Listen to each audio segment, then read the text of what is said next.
Hello, everybody, and welcome back for the final time to Madden NFL 2004.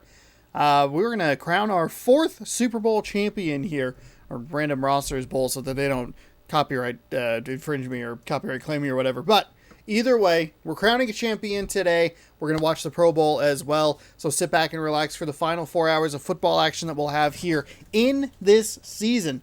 If you're just jumping in, hey, welcome. Thanks for hanging out. Thanks for clicking on the video, or maybe it was suggested to you. Stick around. It's going to be fun, hopefully. We're going to talk a little bit about the games. We'll watch the games, talk more about them, play the Super Bowl, watch the Super Bowl. Have a good time. If you like the idea of it, because here's the concept, right? We just basically, we did a random roster, right? Fantasy draft at the beginning of the season. We watch some games every single week, let it play out, follow some storylines that I usually forget because it takes me a week in between recordings. And then we just kind of see who wins. There you go. It's that simple. But if you'd like to see it from the jump, from the beginning, you can check back next week, July 4th.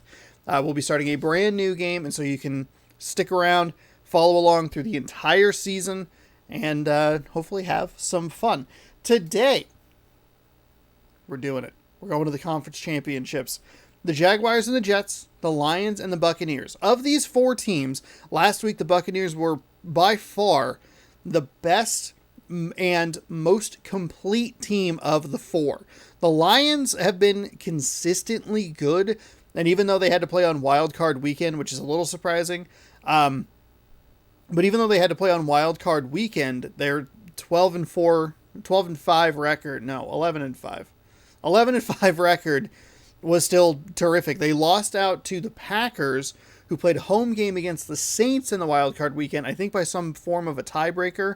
But I'm not exactly sure what that tiebreaker was, because it's not great about showing you all of that information. But we'll move past it. The point is that the Lions have played consistently well all year long. They were kind of like my pick going into this with how good they've played throughout it. But their offense in some of the games that we've watched them has stagnated sometimes, and we saw that for a large portion of the last game. They had a magnificent drive, drove down the field early in the game. I think it was the first drive of the game, took most of the first quarter, ended in an interception. They were only able to muster 10 points against what I have qualified as a pretty... who did they... Oh, they played the Rams. I apologize. They played the Rams last week. But, they played a Rams team that's been pretty good. They won the NFC West by quite a large margin. I was thinking it was the Cowboys, and I was going to say a fraudulent team, and I was like, well, hold on. Hang on. Might have been a different team. But they played a Rams team that they beat at home by a much wider margin, with a much higher score, a higher scoring game between the two teams. They weren't able to replicate that. I mean, it was a good effort all around, but just a low scoring effort for the Lions. The Buccaneers, though, on the other hand, they looked so good against an overmatched New Orleans Saints team, and they are led by rookie quarterback Byron Leftwich, which is a little surprising. They would be, at this point, kind of my pick to win the Super Bowl, but we'll see how that fares in just a little bit. On the AFC side of things, which is where we're going to start today, we have two teams that I actually view in very similar ways. They have the same strengths, which is kind of the big play, the home run, as you would, if it were, or as it were. Interceptions or turnovers, cashing in on those turnovers, punt returns, interception returns, fumble returns for touchdowns on those sorts of things. Big plays from the offense, 60-yard passes, 80 yards runs. We see that from both of these teams. The issue with both of these teams is that their offense is inconsistent. We see them go down the field, march down the field with like a quick drive or like a sustained drive, like once, maybe twice in a game. There's not a ton of possessions. You're not going to score on every single one of them, and I'm not looking for that. But it often feels like, oh, here's this sustained drive that scores points, and then it's like 3 and out, or maybe one first down and then a punt, or just maybe a turnover by the offense or whatever. So it's going to be interesting to see which of these teams can get out to a lead, and can the other team, if that lead starts to get to 2 scores or 3 scores, even 17 points at 3 scores, can the other team muster enough consistency to get back into the game, or are they too reliant on the big play? So I'm very interested to see that this Jaguars Jets game that we're going to start with, because I think that the teams that are playing each other are just so similar, and I think that that could lead to a very interesting game. You talk about games where like one team, the Cougars, the shirt I'm wearing right now, the Cougars were a terrific example under Mike Leach when they would play the Utah Utes. Those were two polar opposites. Cougars are throwing the ball 90 gajillion times a game and running the ball 3 times a game. The Utes are the complete exact opposite, where they were running the ball 95% of the time and 5% pass. And when they hit the second half of one of the games, I think in Washington State in Pullman, they had the exact same number of plays, and they were like 25-5 and then 5-25 for like passes and runs. And it's very interesting. On this, those are kind of the games where I think like people go like, oh man, it's going to be interesting. The defense, top-ranked defense versus top-ranked offense. This, I think, with the similar strengths and weaknesses, could prove to be just as interesting, if not more so, than some of those other games. So, with that being said, welcome on in. Thanks for hanging out. A little pre-show for you. We're going to run an ad from our sponsor. I'm just kidding. We're going to jump into our first game. While we're doing that, I will remind you that Random Rosters posts every single Tuesday right here on youtube.com/ShaunosaurusRex. If you're jumping in for the first time, again, welcome. This is episode number 80. If you look on my main page on YouTube, you can see the four seasons broken down. With this one, season 4 will be complete, and we'll be moving on to season 5 next week. Same time, same YouTube channel. So there you have it. It's 34 degrees here in New Jersey. No snow, but it is raining. Interesting. Okay, that was a weirdly long... Anyway.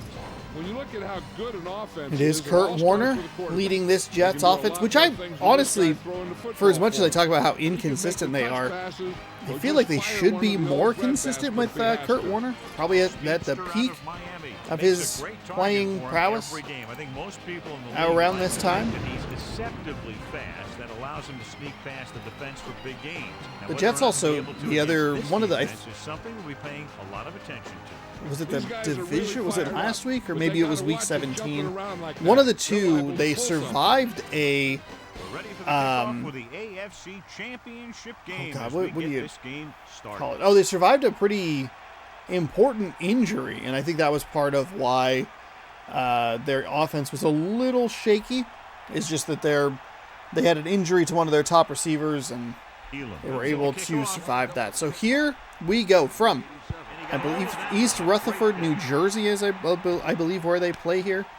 They're going to kick it way deep into the end zone, and it will be 1st and 10 from the 20. Big difference between Madden 2004 and I think 2003 and NFL Fever 02 and 03 is that they actually bothered to take touchbacks, which is kind of nice.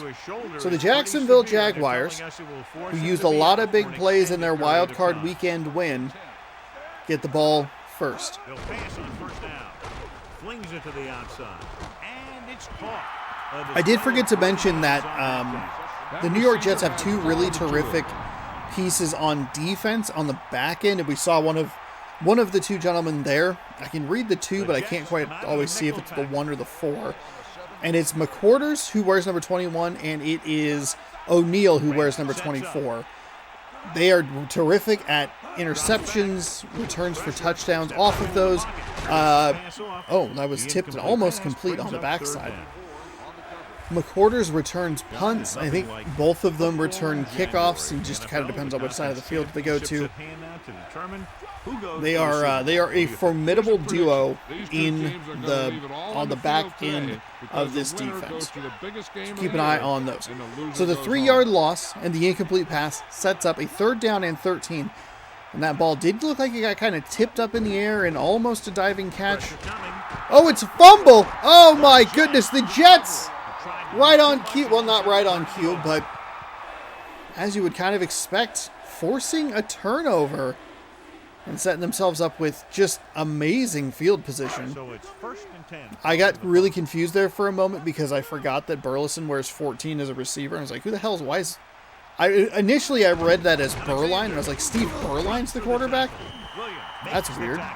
And you would think, again, like, talking briefly about Kurt Warner, thinking that this offense would be a little bit more consistent. You have the same kind of thought process when I see Sean Alexander in the backfield as well.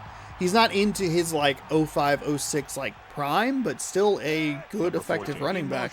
And you would think that this team wouldn't feel so reliant on the big play. Warner throws into the end zone, touchdown, just like that.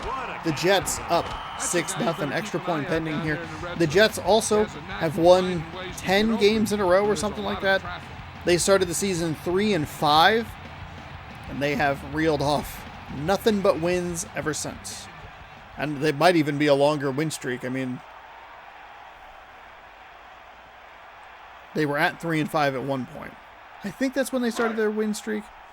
So they quietly kind of crept up the AFC East standings. They'll get set for the extra point. As we get ready for the extra points. Kick is up. Kick is good. And we have a 7-0 game here. 2-play, 10-yard drive. 26 seconds off the clock, and the Jets capitalize off the takeaway to the tune of a touchdown. And they say 90% of the game is half mental.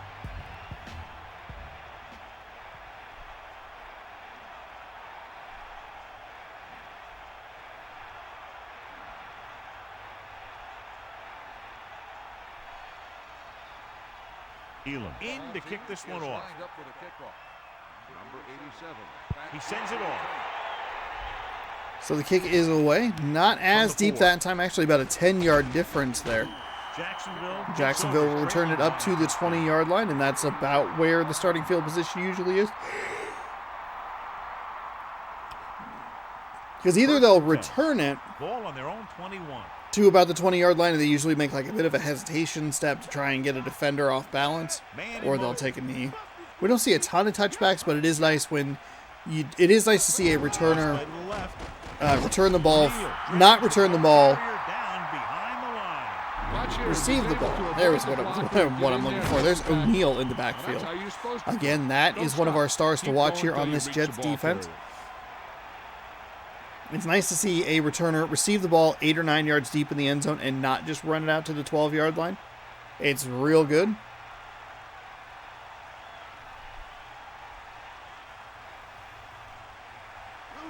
So a 1-yard loss on the play, and we're going to go to play action, and that is an incomplete pass, but actually not a terrible throw. It was into some double coverage, but that second defender was a little behind it. I don't know exactly what caused the issue there. Maybe a little quick on the throw. And just like that, it is 3rd down for Jacksonville.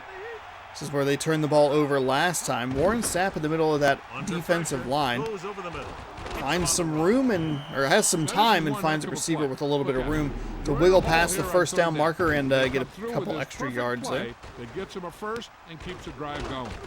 Nice job by Williamson to use his speed and an effective route running there to get him some space.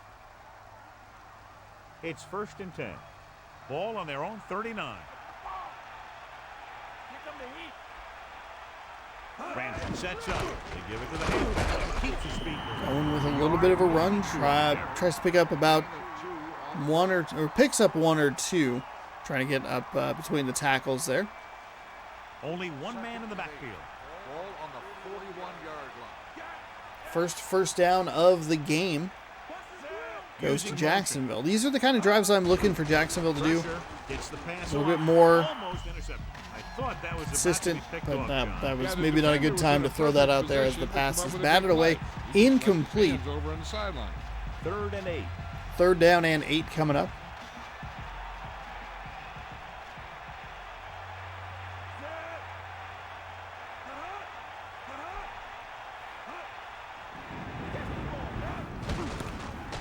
Going with a handoff, tries to bounce it outside. A really nice job to recognize the run. Cover the outside just in case. Don't need to clog the middle and allow him to bounce to the outside.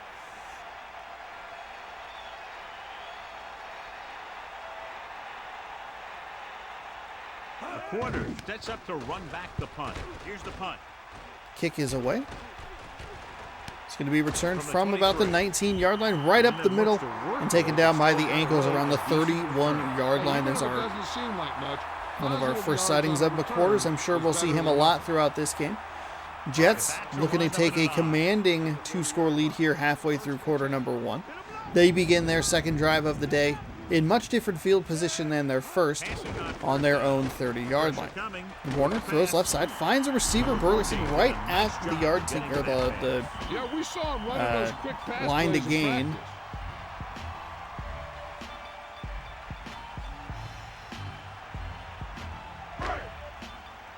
Actually, they give him second down in inches. That makes sense. It feels like a good spot.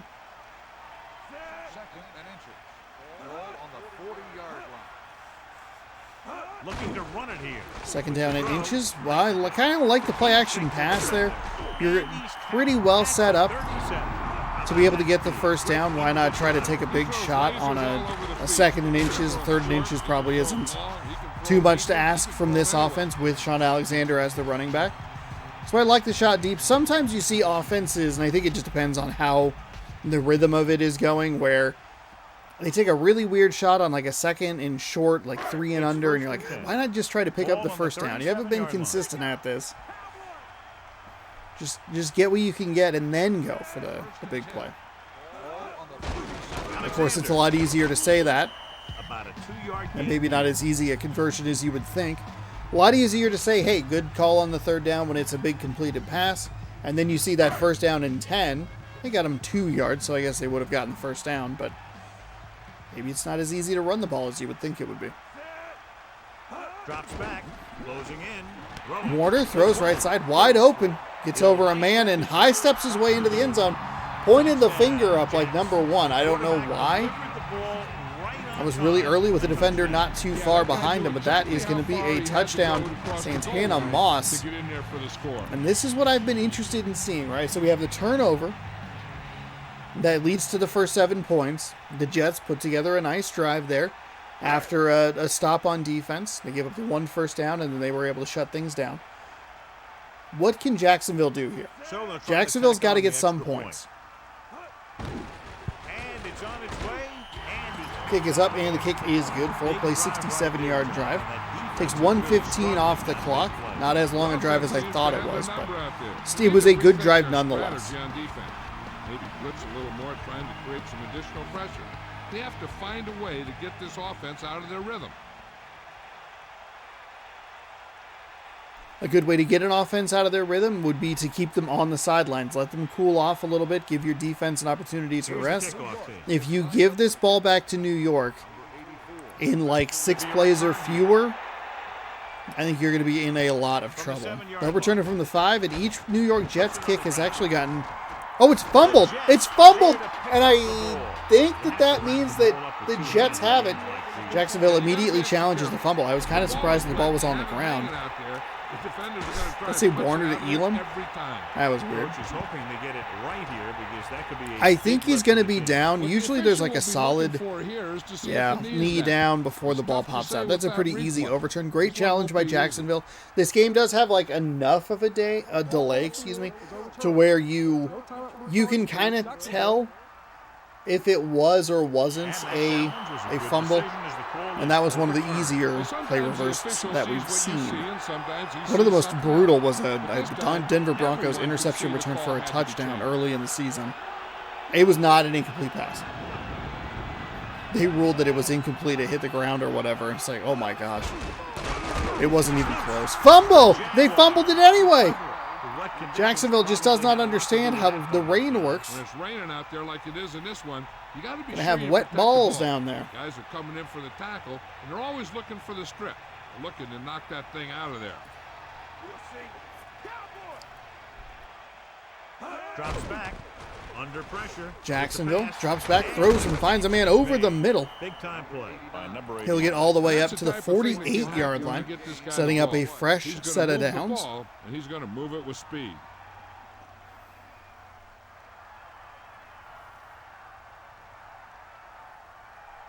The quarterback lines up with 2 backs behind him.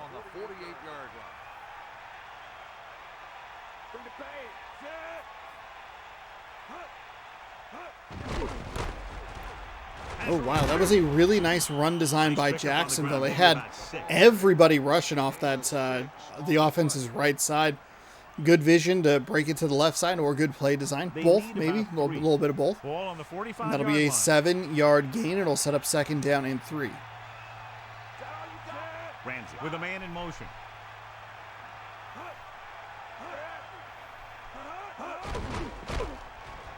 Ramsey drops back, stays in the pocket, throws it, it's intercepted. It is picked, and this is an interception touchdown. One man to beat, and it is McQuarters. And this New York Jets team is off to an absolutely incredible start. And right before that play was snapped, I was thinking to myself and kind of preparing the comments to go like, okay, this is where Jacksonville really has to, you got to be able to cash in. Terrific defense right there. Looks like it was a zone coverage. Did a nice job getting some hands, some contact in that initial off the line of scrimmage. And then just kind of hung out in his area, and easy interception touchdown for the Jets, who are now going to lead 20-0. So the sequence of plays in there: fumble on the kickoff, fumble on first down, which lost them 3 yards, a solid pass play up the middle, a nice run to the left side, and then a 57-yard interception return by McQuarters.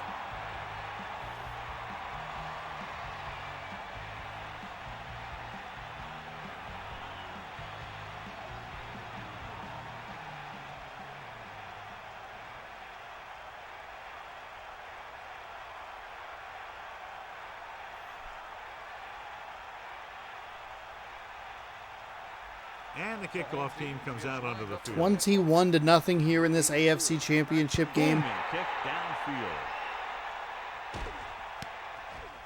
That one into the end zone. He'll get up to the 10, the 15, and get taken down by the first man that meets him. And we have not seen the Jets offense much, or on the field much, in this first quarter. Only one man in the backfield. Oh, he actually got a little further than I realized. I thought he was tackled at like the 17, but apparently that was the 23-yard line. Using motion.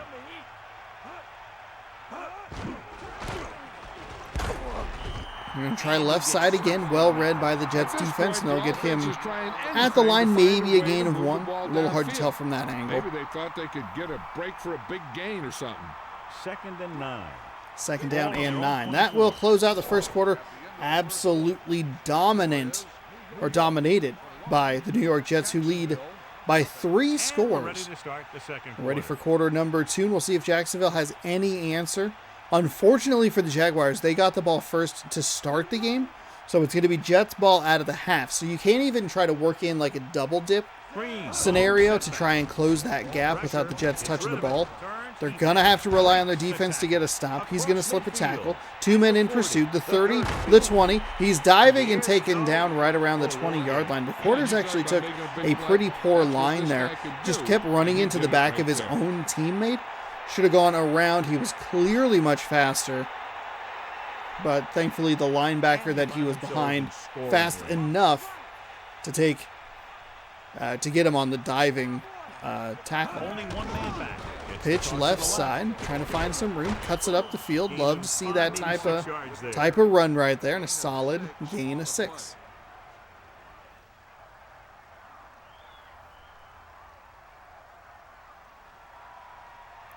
Second down and 4 inside the red zone. They go with a handoff right up the middle, met at around the 6-yard line. We'll see where they mark it. Corey Hall, though, appears to have injured his shoulder. And remember, the shoulder injury right here, as he adjusts his hand. It's where you see that shoulder injury most consistently. Only one man in the backfield. Ball on the 6-yard line. Ramsey sets up. First down and goal, steps back, throws left side, and he is lucky that that defender was turned around. Otherwise, that could have been a pretty easy pick. Good positioning by the defense there, at least from our angle. Could have been a little bit different because it just doesn't always, the depth perception isn't always there. 4:01 to go here in the second quarter. Jets. With the pass. Oh, wow, with a really solid tackle right at the goal line. They've gone up the middle for 99 of their passing yards. Giving them just enough time to find the open man. 3rd and goal. Ball 1 inch out. And it looks like a full yard there, Al Michaels, but that's all right. And this is the 7th We're going to go with a run, and nobody touched him. In for the score, touchdown. That's a great response drive by Jacksonville, and that's what I've been looking for. That's what I was curious about, and I thought we were actually getting some good pieces there early in the last drive. They've looked a little rough. Their first drive, I mean, even after the first down they got was like, it was a 1st and 2nd that were pretty disastrous, a solid 3rd down. A 1st and 2nd that weren't really all that, or first down that was pretty great, and then an interception. Good to see them be able to shake that off, drive down the field, for the point after. get some points on the board, 21-6. And it's on its way, and he picks on the extra point. That last drive, John, went for a touchdown with some excellent play call. Big players A make big 1-yard plays. run That by scores Green touchdown. gets them Give some on the credit board to linemen and out cuts the there. lead down They're to the 2 biggest guys in scores. the field, and without them, no one gets into the end zone.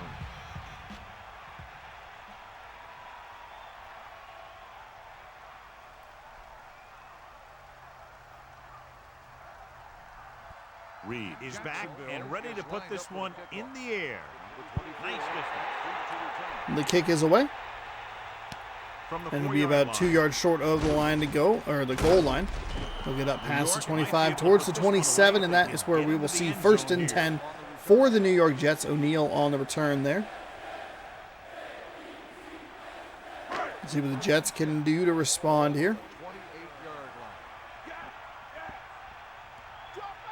Warner sets up, using motion.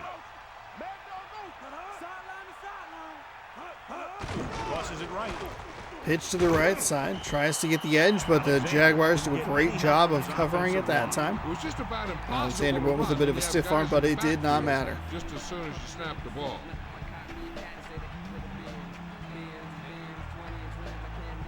It's 2nd down and 10 to go. Ball on their own 28. Another run. And with a run, they're going to try the right side again. A little more success up past the 30-yard line.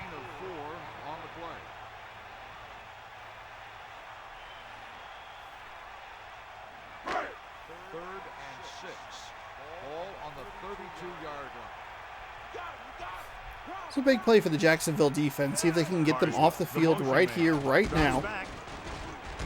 Warner drops back, throws left side. It's a wide open receiver, and that is Mike Allstott. Initially, I thought that was another, like a lineman up there, and I was like, how is that not illegal downfield? Campbell with a nice call there. Let's see Mike Allstott. Would you like a hug, sir? Can I hug you? Like, no, I'd like to catch the ball. It's a big 3rd down conversion for the Jets, and a huge letdown if you're a Jaguars fan. And probably the Jaguars defense, because that was a terrific opportunity to get off the field. Their own 48. Warner gets set. Crosses it left. Toss left side. They're going to be met in the backfield. Alexander outran his lead blocker, Mike Allstott, or his lead bliker.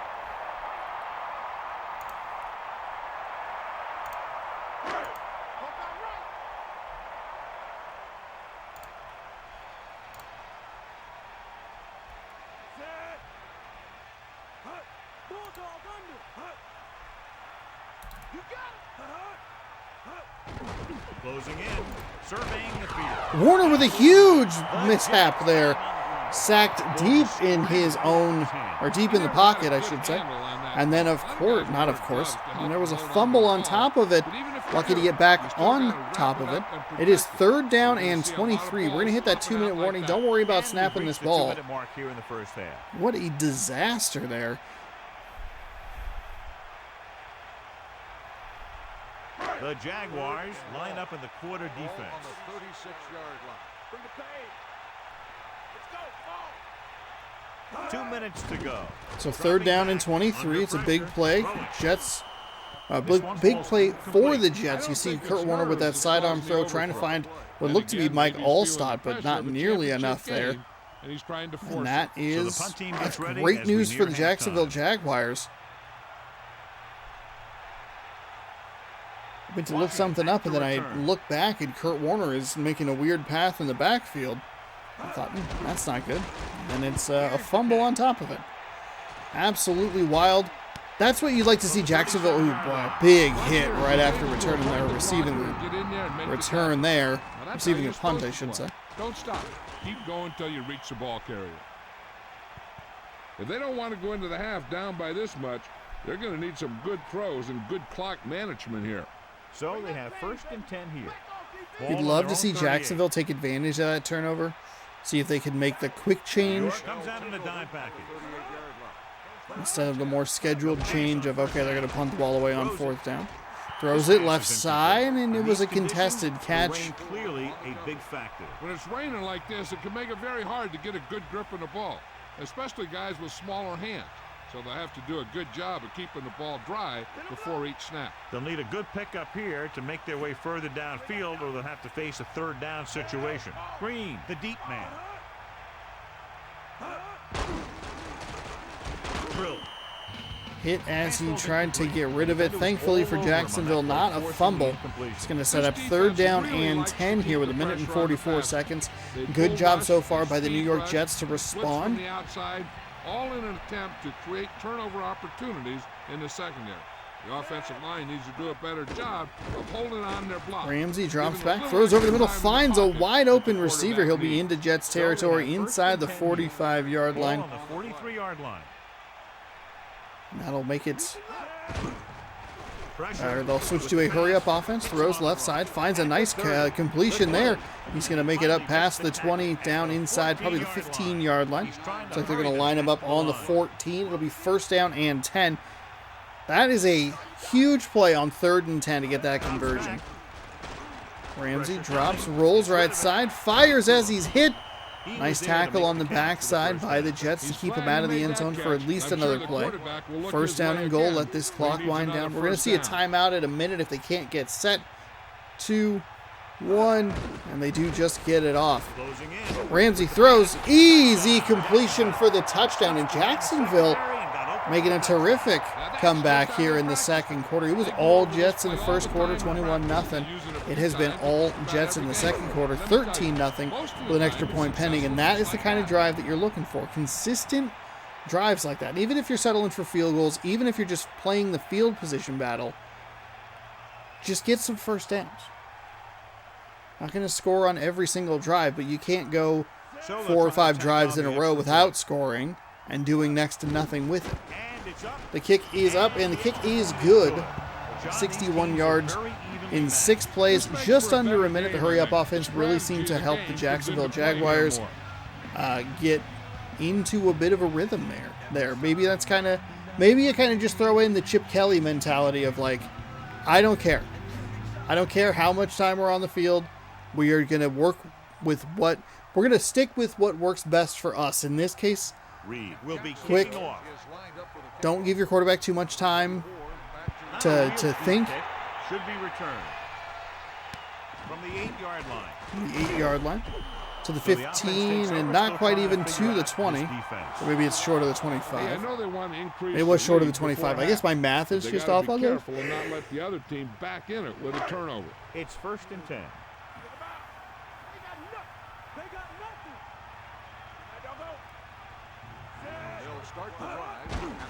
Under pressure. Throws left side, finds almost a completion, and then it kind of got kicked up in the air, almost found an interception. Quickly, but it has to be catchable. You got to use some touch.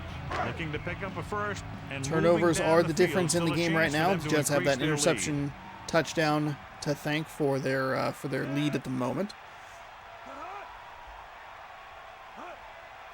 Drops back, pressure, broken up. Warner. Oh my goodness. Are they going to give this back to an in-rhythm Jacksonville Jaguars offense? For their back and swing it 3rd down and 10. And see if he can make something happen.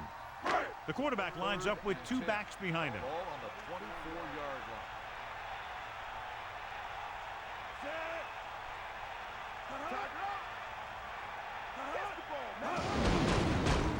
Warner drops back, looks, fires, down the right side, overthrows everybody, but we have a pass interference penalty. It's going to be a 28-yard penalty for an automatic first down. Coach on the field not happy with that call at all. We didn't have a great angle of it, but that throw did seem pretty weirdly errant for this game. They will get called for the PI. That's a huge call. Jacksonville's looking to get off the field on a 3rd and 10, give it back to a hot offense. And what are they rewarded with? A pass interference. Throws to the flat, hits Sean Alexander, but he is hit and the ball is jarred loose. Little too much air under that one. Alexander had to go up the ladder to try and get it. Could not hold on. It's actually a pretty solid or good incompletion just because you're not going to get a whole lot of yards, you're going to burn a lot of clock, or you're going to take a kind of a weird timeout for not a lot of gain. 2nd down and 10 in Jacksonville territory. Warner throws right side, finds Sean Alexander that time on a nice completion. New York will take a timeout as they get inside the 35-yard line. And it's a good thing he caught it. You don't want to drop those passes that are sure first down.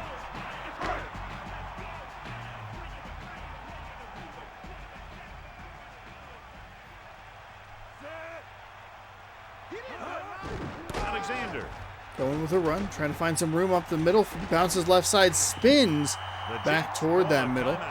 That's a terrific run by Sean Alexander, who will get tackled just short of the 20-yard line. Hey, nice job up front, holding their blocks and allowing him to get a good run for a first down. It's 1st and 10. Ball on the 22-yard line.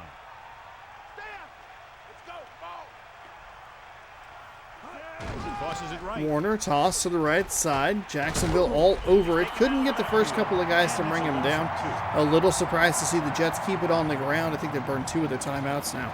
They're not going to want to burn another one. While this celebration animation is happening, you'd like to see the Jets push the envelope pace-wise a little bit, but they seem content to just huddle up and not really worry about it. 3-yard loss on the play, 2nd and 13.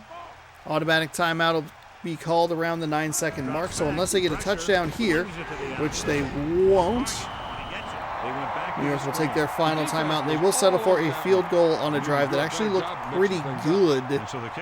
Some poor play calling there towards the end. They did get a beneficial drop or incompletion towards Sean Alexander, just because there was a guy there right there ready to pop him. And again, you're either wasting a bunch of time trying to get to the line or calling a timeout for not a whole lot of gain.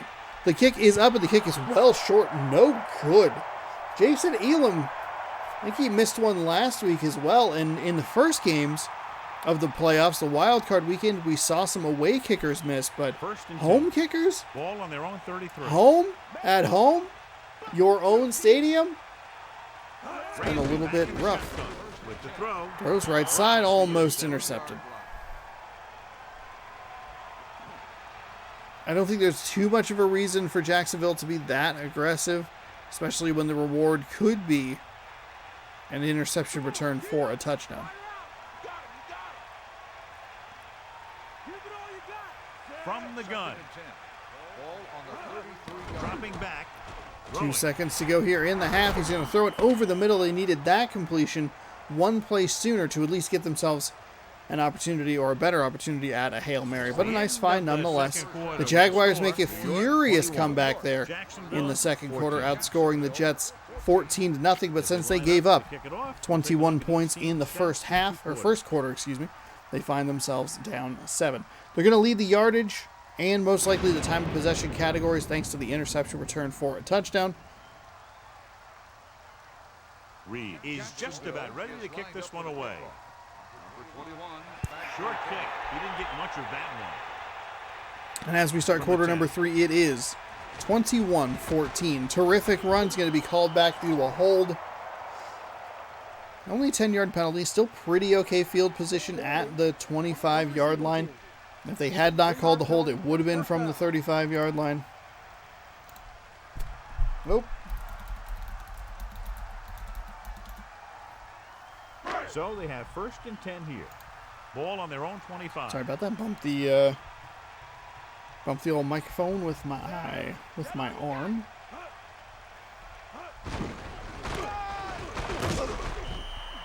It's a 3-yard gain.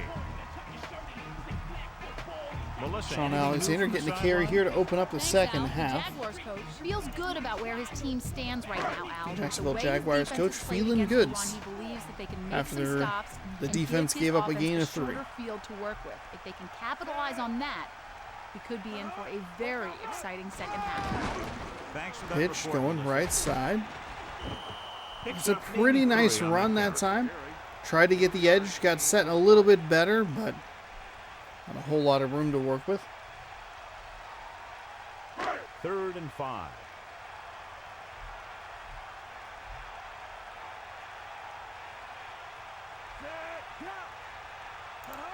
Drops back. Warner drops back, stands firm, and finds a receiver up the 40-yard line. It is Santana Moss on that reception. Maybe a little bit late on the throw there, timing-wise, but still a good find. I love that Moss just runs up past the line of gain, just turns around, sits, just waiting for that ball, makes the catch, first down and 10.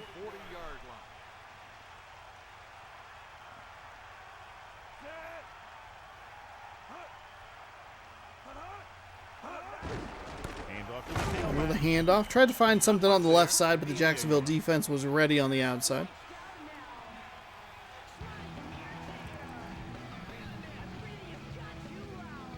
Nine yards to go. Uh-oh. Ball on their own What did I... 41. The Jaguars come out in a nickel package. What happened? Pressure coming. Gets the pass off. There's a nice completion to Sean Alexander. Hang out for just a second. I'll let this run. It is the connection is not great in the back, so it does tend to lean towards one side or the other. I did bump the cord with my leg a little bit. Closing in with the throw. The pass ball's incomplete. You're one game away from the Super Bowl, and your team is counting on you to make catches. I'm sure he won't let the next one slip out of his hands.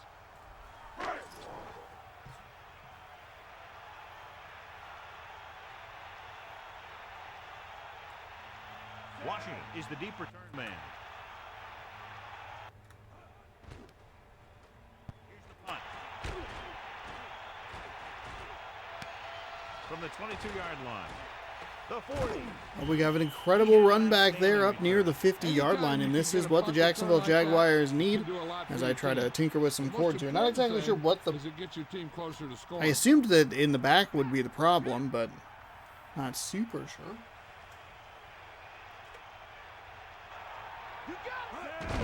There we go. A little bit more even that time. That's a 3-yard Okay. gain. Sorry about that.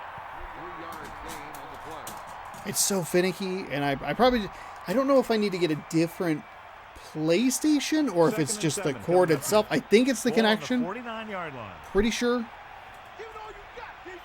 That sounds much better. I was sitting here with my headphones on. I don't think it was there for very long, and I was like, that sounds odd. To get the fullback involved in the passing game. And he's one of those guys who's a pretty good safety valve. He's got soft hands, and more importantly, he knows what to do with it when he gets it. Jacksonville doing exactly what I was worried that neither of these teams could do, and that is make a comeback, make a substantial comeback. I said 3 scores at the beginning, and we were at 3 scores after quarter number 1. The Jets' offense hasn't been as consistent as I thought they would be. They got the cheap, easy score off of the first turnover, a nice drive for touchdown number 2, and then the interception return for touchdown number 3. But since then, they have been quiet. Jacksonville hasn't given them extra opportunities, and the Jets' offense has sputtered. On the flip side, Jaguars doing a terrific job of taking advantage of sputtering Jets' offense Number 88. and putting together some very nice drives of their own. 2nd down and 4. At or inside the 30. Nice job by Green to stay on his feet. He's going to pick up a couple, but the falling defender prevented...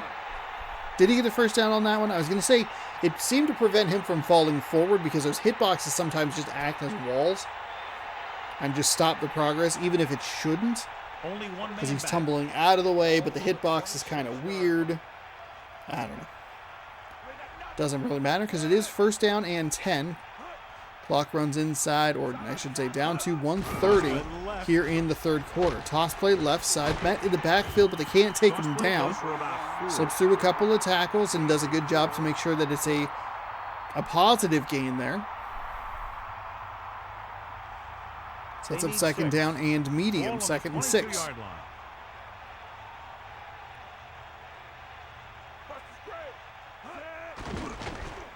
Under pressure. Oh, that was a terrific read by number 51 right there. You got to put it away. You got to come up with that pick. That's a huge turn if you can do it.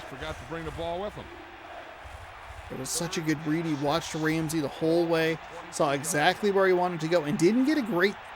Ramsey didn't get a great throw off there. That was pretty low. I imagine if you put some air under it, like, yeah, it's going to be tight on the sideline, but give your receiver a chance, and that is a chance that the receiver has to come up with. That receiver has to have that ball, catch that ball in this situation. That is a monster drop for the Jacksonville Jaguars. That was a first down. The kick is up, and the kick is good. We'll have to remember that there is a missed field goal on the Jets sideline. 8-play, 28-yard drive. Over 2 minutes off the clock. That's really solid. Sometimes you tend to put it in cruise control. Keep that, you got to stay focused. Keep that already cold Jets offense on the bench for a little bit longer. Reed is back and ready to put this one in the air. Good distance. From the 4-yard Punt inside the 1-yard line. He'll get up to the 20, and he'll get tackled around the 21-yard line. Actually, they're going to mark him straight up at the 20. 1st and 10. What does this Jets offense have to offer on this drive? 21-17 now.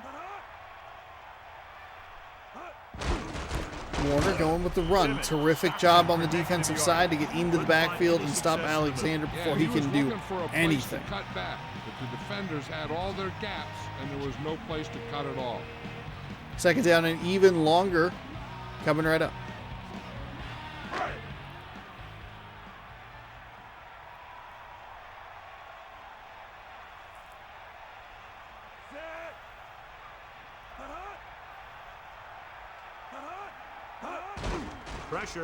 Warner throws, sidearm, slings it to the right, and finds a receiver up at the 35-yard line. He broke that first tackle and looked like he was going to start to work towards springing one loose, but there was just one extra defender he could not get past.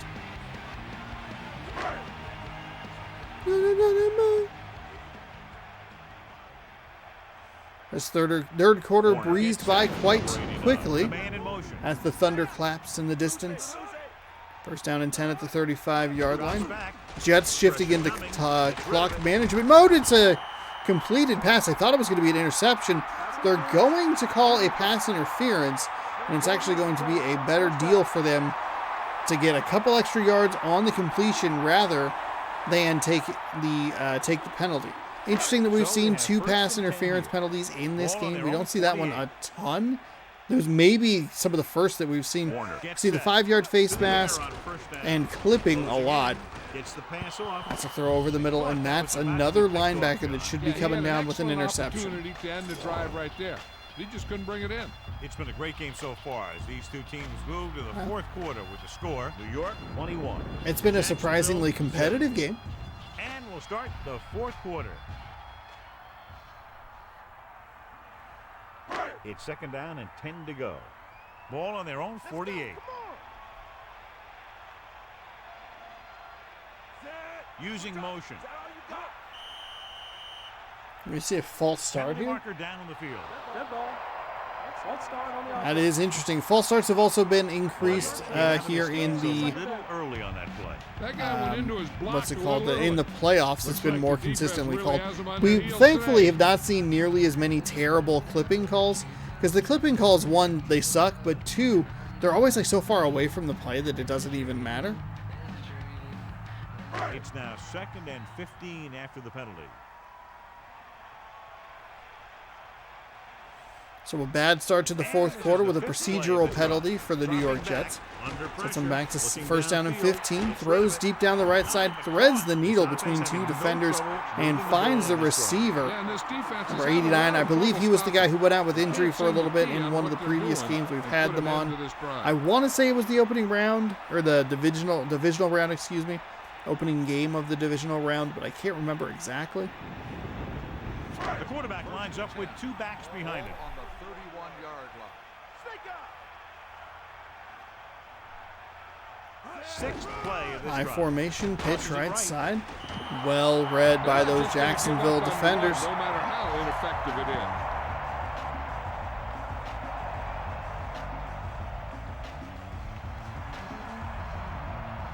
is. Second and long.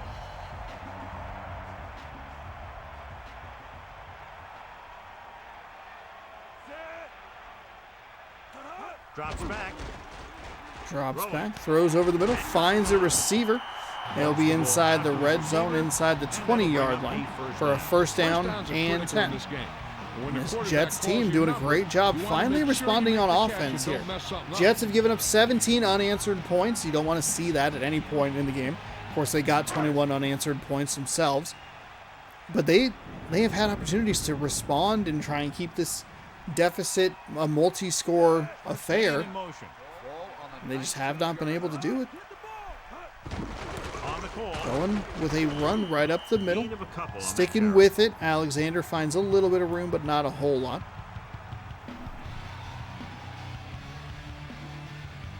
I'm very worried. It seems like the music is more consistent and the crowd noise is down. These videos, every once in a while, get copyright claimed. And I think one of the Madden 04 videos particularly is, or specifically, Warner drops and throws. A diving attempt at an interception comes up empty. It'll be third down. Madden, one of the Madden 04s, I think one of the Madden 03s as well, got partially blocked once it hit like 30 views or something like that. It was not partially blocked immediately, and then a little bit later I got an email. It's like, hey, your video's partially blocked. I'm like, what? It's been up for 4 hours? Drops back. What? Warner throws left side, finds Burleson for the catch. Jacksonville just cannot get off the field on these third downs. Needs to make a play if they're going to keep these guys out of the end zone. Warner, though, finds Burleson. He has such a three-headed monster. You have Burleson, Moss, and number 89. I want to say Chambers. Then he has Sean Alexander in the backfield. Warner sets up. They're going left side. Tackled in the backfield for a loss of a couple. It'll be second down and goal. The good news for the Jets is they get to keep milking that clock down. Size and strength to get excellent leverage on running play. Sometimes they struggle a little with their consistency, but they always seem to be a big factor when the game's on the line.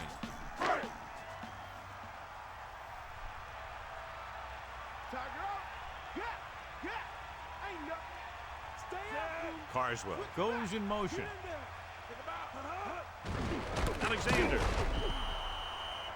Alexander still can't find any room, but Kevin Williams is injured on that play. Injured his elbow. That elbow.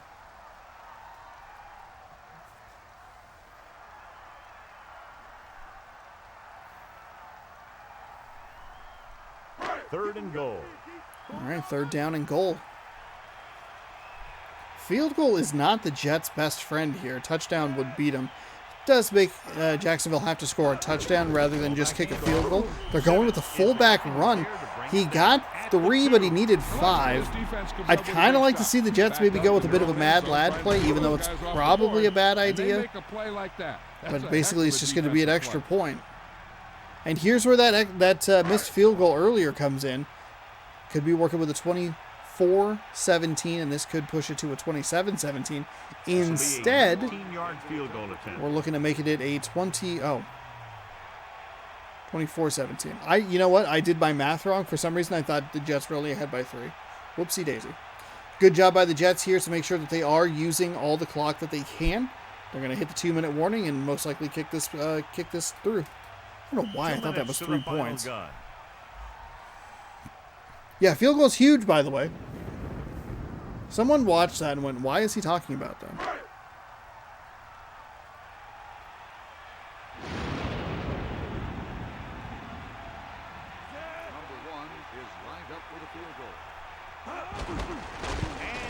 its way.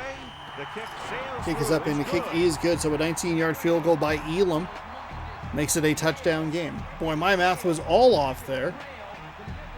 Might be too tired to commentate football games.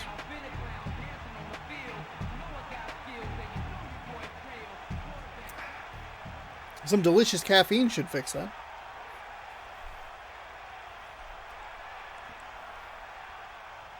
Elam in to kick this one off. Booming kick down. Booming kick is away.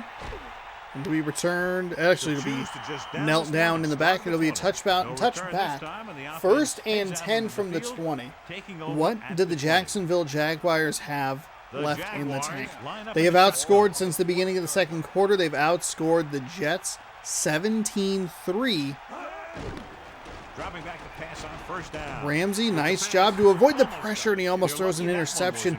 It's a good job to avoid the pressure. Nice job to corral the snap in there, work your way through the pocket, and get rid of the ball. Here's the problem. He threw it over the middle of the field across his body. Those are the things you just don't want to see any quarterback make. Second down and 10. We have seen a couple of defenders have hands on the football and just not able to capitalize. That time they are going to be able to capitalize, and it'll be O'Neal into the end zone for a pick six. Second pick six of the day for the New York Jets. Great defensive plays like that one. I mean, that is a terrific read by O'Neal. Stayed in front of the receiver. Saw exactly where Ramsey wanted to go with the ball, and that might be the nail in the coffin. This was a really good example of Jets football and what we have seen throughout the season. Exciting, incredible defensive plays. 2 interception returns for a touchdown. And the offense inconsistent. A couple of drives here and there, but too long where there were stretches of emptiness. That's not the word I wanted to use. But they allowed Jacksonville back into this game. And the kickoff team comes out onto the field. Number 87. And he got all of that one. A great kick. He'll take another, take a knee in the end zone, and he will come out to the 20-yard line. Looking for another pick. Only one man back. At the 20-yard line. First and 10.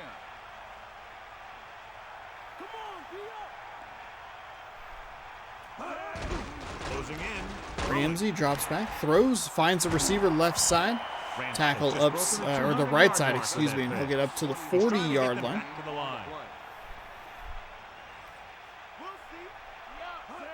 From the 41, Jacksonville, the hurry-up offense, throws left side that time, and that time it's correct, but he dropped the ball, and it's a fumble recovery on the back end for the Jets, and that should do it. Wow. This one is just about in the books. Is that 4 turnovers now for the Jacksonville Jaguars? I mean, he just got hit. He just dropped it. Warner gets set. Moss in motion. Warner's coming out with the offset I formation. We'll see Jacksonville take their timeouts as soon as they possibly The can. Jaguars call a timeout. They have 2 timeouts remaining.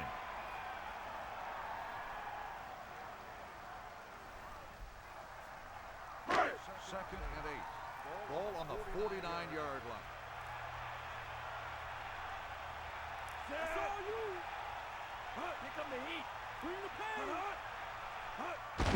Alexander. Second down and 8. Looking for some room off the right side. Timeout, Jacksonville again. They have Third one down and left. probably Gain of about 6 going I'm here. guessing this should be a run. The defense can't be lollygagging around, because if they are and they give up a first, this one's over.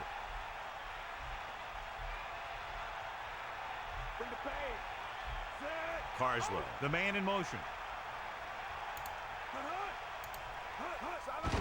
Third down and 6, going with an all-stot run. He'll break out to the outside and all-stot into the second and third levels. It's a man that should not be picking up 6 yards, but it's a terrific play call.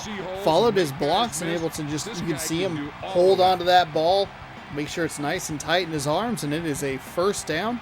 And that'll do it. The New York Jets are going to win the AFC title game, and they are going to the Super Bowl. They're going to be our first ticket punched here. I think Jets-Bucks would be a really good Super Bowl. That one, I feel like Jets-Bucks could be either like a really good Super Bowl or like really bad. I think it's a favorable matchup for this Jets defense going against a rookie quarterback, whereas you would have be a Kurt Warner, Rich Gannon matchup should the Detroit Lions win. But we're going to see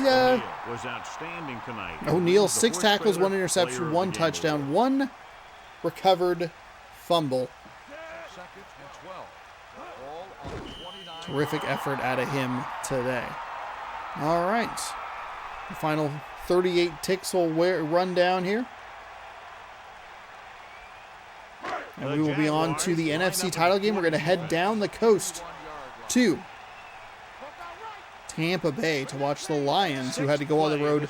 We're going to have to be on the road 3 straight weeks, looking for an opportunity to get to the Super Bowl. And that's what's been so exciting, and why I kind of wanted to see what this series could do, was give a team like Detroit, who was going through some instability at the time. They didn't have great picks. Their picks really weren't panning out. They weren't really a competitive team. Barry Sanders left, and he was like basically the only good player on the team. And then they have, I want to say Joey Harrington was on the Detroit Lions for a while. This concludes another EA Sports presentation. But I think maybe they picked him, and he didn't pan out quite as well as people had hoped or thought he would. And it's just been, years and years of lackluster football. And finally now we see Detroit, with a lot of hype surrounding it and a lot of intrigue as we go into this new season of real life NFL action. But being able to see Detroit, make a nice run, put together a roster that they couldn't put together back around this time, it's very interesting. Then you have a team like the Jets. They were kind of competitive. They had those 2 kind of Cinderella years under Rex Ryan with Mark Sanchez with a run-heavy offense. But by and large, in my, life of existence and watching football, they haven't really been a team that's been super competitive. They've had years and spots every once in a while, but nothing too exciting. They did also, cost the Seahawks a playoff opportunity with a terrible call that should have been overturned, but they, for some reason, had taken away replay. We're going to take a quick break, and we'll be right back with more NFL action, thanks to this word from our sponsor. It's called subscribing. While I throw it to this screen, please. Subscribe. Ring the bell.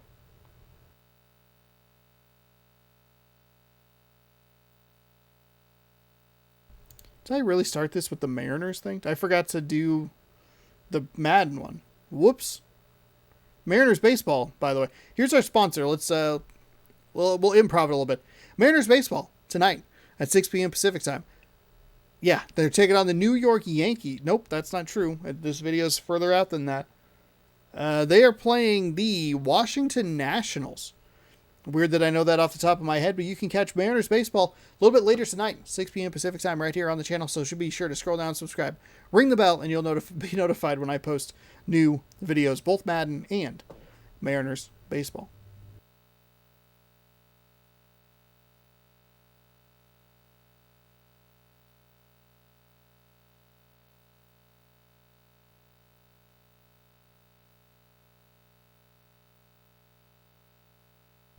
All right, welcome back to football right here on youtube.com/ShaunosaurusRex. We have crowned the champion of the AFC. It is the New York Jets with a 31-17 victory over the Jacksonville Jaguars. Very weird game.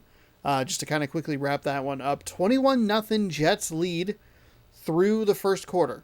Just looked like it was going to be domination from New York the entire way through. The Jaguars mounted a solid comeback and had an opportunity to try and drive to tie at a 24-17 deficit that I mismathed and really confused the hell out of myself.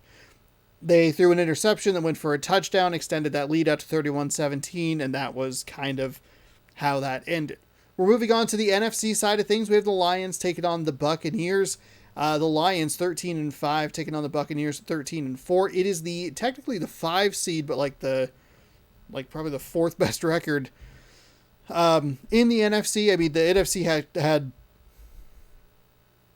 really solid teams throughout the whole way, and I think they were better than the Cowboys, who were the 4th seed. Anyway, they have a really solid record. They're a very good team, but they can be a little bit inconsistent. The Buccaneers looked the best out of the divisional weekend. They looked like the most complete team. They are led by a rookie quarterback, which is a little surprising.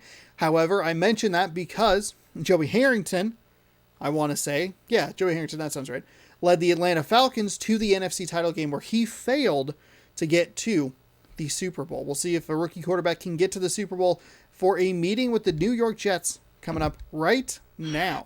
Lions, Jets, nope, Lions,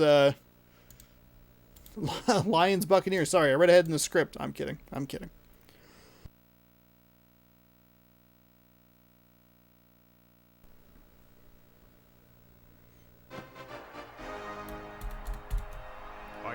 Welcome to Tampa Bay. It's much warmer down here, and clear skies have us set for pretty good matchup. 57 degrees. That would feel great in whenever this would take place. As the Lions come into town to face the Buccaneers. Welcome to another presentation of NFL football. Hi everyone, I'm Al Michaels, and with me as always, John Madden. When you look at how good an offense is, it all starts with a quarterback. They can do a lot more things with this guy throwing the football for him. He can make the touch passes or just fire one of the old The Lions have one of the most absurd quarterback rooms you could ever ask for.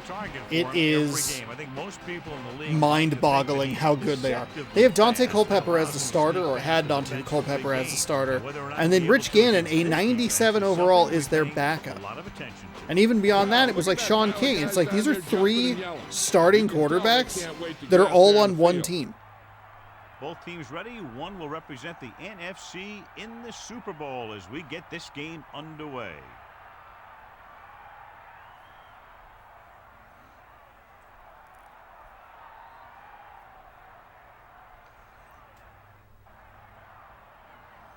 Here's the kickoff team.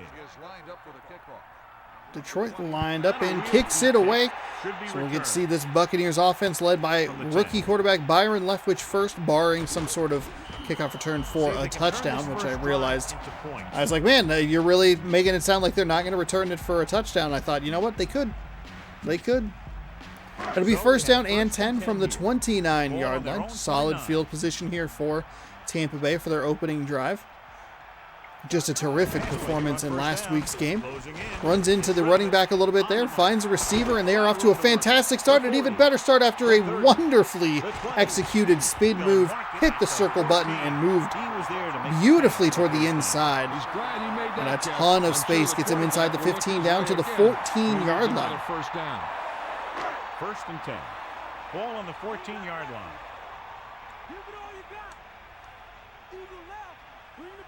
Buccaneers dismantled the Saints for the 3rd time this season. Throws over the middle, and it's a 2-play score. He didn't let up on that throw. And that's how it goes. I forgot to even turn my camera on. That was how exciting it was. Touchdown, Bucks. Wow, what a start for Tampa Bay.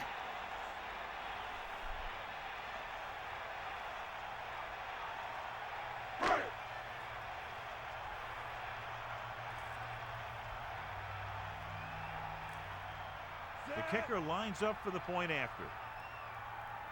And it's on its way. Kick is up, and the kick is good. 2-play, 70-yard drive is capped off by that 13-yard strike. Yeah, that was lightning execution. Wow. They saw a crucial mismatch, and they exploited it without mercy. That's exactly what the offensive coordinator likes to see out of this offense. I mean, that is just a terrific drive. Such a nice spin move up that right sideline to break free for a monster gain, and then just a easy, felt like a pretty easy pitch and catch touchdown there. We got a 7-0 ball game. And the loser goes home. See what the Detroit Lions can do to respond. Looked for a little bit of a stiff arm there, but there was no one there. Stiff-armed Casper. Casper's like, I'm not even playing. Melissa, is there an update? Did we... I was able to talk to Coach Gruden earlier today. He told me that they need to step up their offensive production and jump out. Rich Gannon leads these Detroit Lions out onto the field. It's their third straight road game in these playoffs. A 5 seed making their way through. Pump fakes and throws over the middle. That is a dangerous throw. There were at least, well, I mean, there were a couple of defenders in the area, and the one Buccaneer even had a really good bead on being able to knock that ball away, but nothing doing. It's a completed pass for Detroit, and we could see maybe a little bit of a shootout here. First and 10. Between the Lions and the Bucs. Red versus blue. Edwards, the lone back. Ball on the 37-yard line. First and 10, going handoff, looking to try and find some room off the left side, but nothing doing. Well read by the Buccaneers, and they'll stop them for no gain, maybe a loss of 1, but solid penetration there. Either way, they'll give them actually that gain of 1.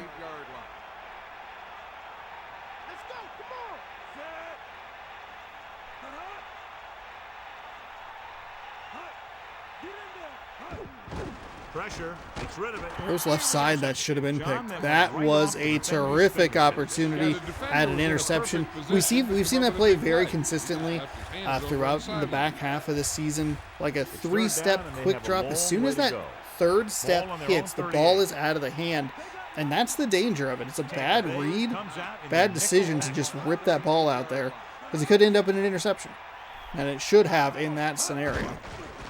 Rich Gannon steps up on 3rd and 10, finds just enough room on the left side. Wow, that is a nice throw by Gannon. 1st and 10 for the Detroit Lions. First and 10.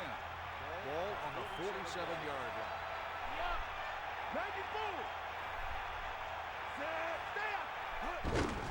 Again with the carry. Goes with the handoff, left side, tries to break it back inside. That's a really nice move. That's a terrific run. I like that he was authoritative, getting outside the tackle box, going up the field and kind of breaking it back in. A little bit of like kind of a hesitation step up out there.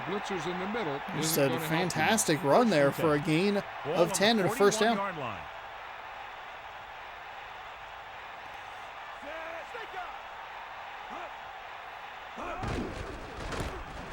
Going to go left side again. The Buccaneers with a better read on it that time. Seemed like he was also a little more hesitant that time.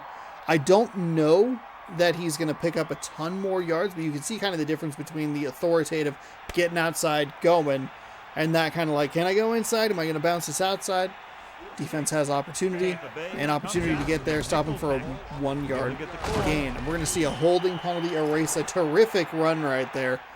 I mean, it was just no question. As soon as you see that yellow hanky out there, it's Salone, who I might have been on the right side there. There's a nice hole there. And again, authoritative. 2 of those last 3 runs authoritative to where he wants to go. Those have been the big plays. 2nd down and 14 following the penalty. We go with a handoff right side. And just a good defensive play by Tampa Bay to stop him. It'll be 3rd down and very long here. This pretty okay looking drive. In jeopardy of ending on the Buccaneers side of the field. 3rd and 13. 8th play of this drive. Gannon drops back from midfield, throws over the middle, and finds a completed pass. That's a way to pick your team up. Hey, you got a 10-yard holding penalty?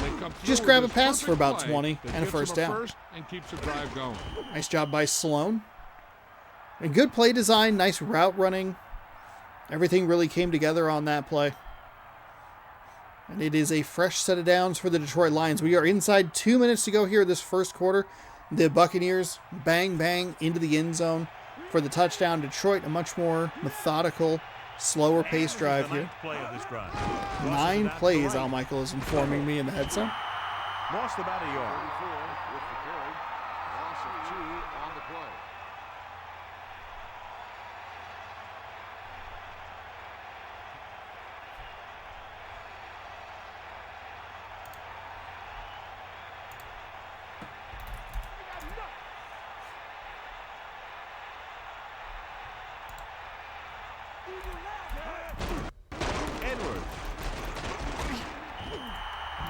goal for 3, maybe 4 yards.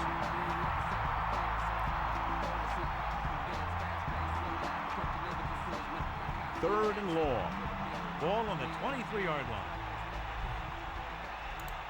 Oops. Come out in the nickel. 3rd and 8. Drops back. Closing in. Goes with a short pass to the right side. Short pass right side. Looked like he got past that first defender, but could not get past the second defender. And he'll be stopped short.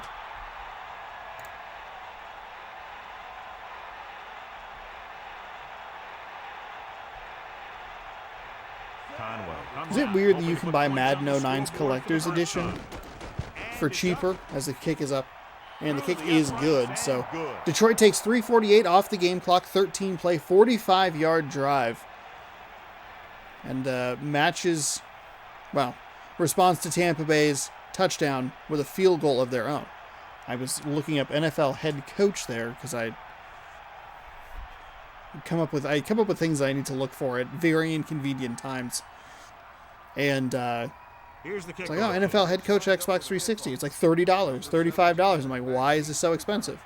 Oh, that's right. It's part of the Madden NFL 09 Collector's Edition, the 20th anniversary edition. That is like $18. So you can get it cheaper if you buy it in the bundle with Madden 2009 than if you just buy head coach by itself. It must be a rarer game by itself. I would guess most people who played it have the collector's edition, which is how I played it. I think I have some achievements in it. But 1st and 10 with another terrific run back here for Tampa Bay. They come out in the I formation, 36 seconds to go in quarter number 1, up 7-3. Finds a nice completion right around the first down marker. We'll see exactly where they spot it. I think they're going to get the first down because that ball was in his left hand as he hit rather than his right hand. We have seen teams lose possessions based on which hand the ball is in. And they will indeed give him first down and 10. Detroit's defense, a real good opportunity here to step up. Try and slow this Tampa Bay attack down. Leftwich steps, throws. He's going to find a guy on the left side. Nice spin move again. Circle button working flawlessly for the Tampa Bay Buccaneers as the referee winds the clock, and it'll be 1st and 10 for Tampa Bay at the 31-yard line. This Detroit Lions defense just does not seem to have an answer. Maybe they could figure something out in the huddle between the quarters because it is the end of quarter number 1, 7-3. Tampa Bay winner, punching their ticket to the Super Bowl, where they will meet the New York Jets. Jerry Rice looking for a ring number, I believe, 26 of his illustrious playing career. How many Super Bowls does he have? The 3?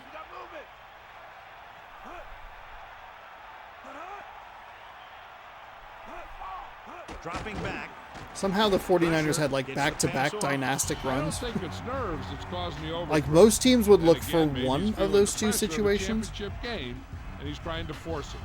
Like one terrific run by like a Steve Young or a Joe Montana. The 49ers were like, yeah, we'll just go ahead and do those back-to-back. Pressure coming. Tosses it right. Throws it left side. That is a terrific defensive play by Detroit. Bat that one away. For defending the pass, and he always seems to be in great position to make a play in the ball.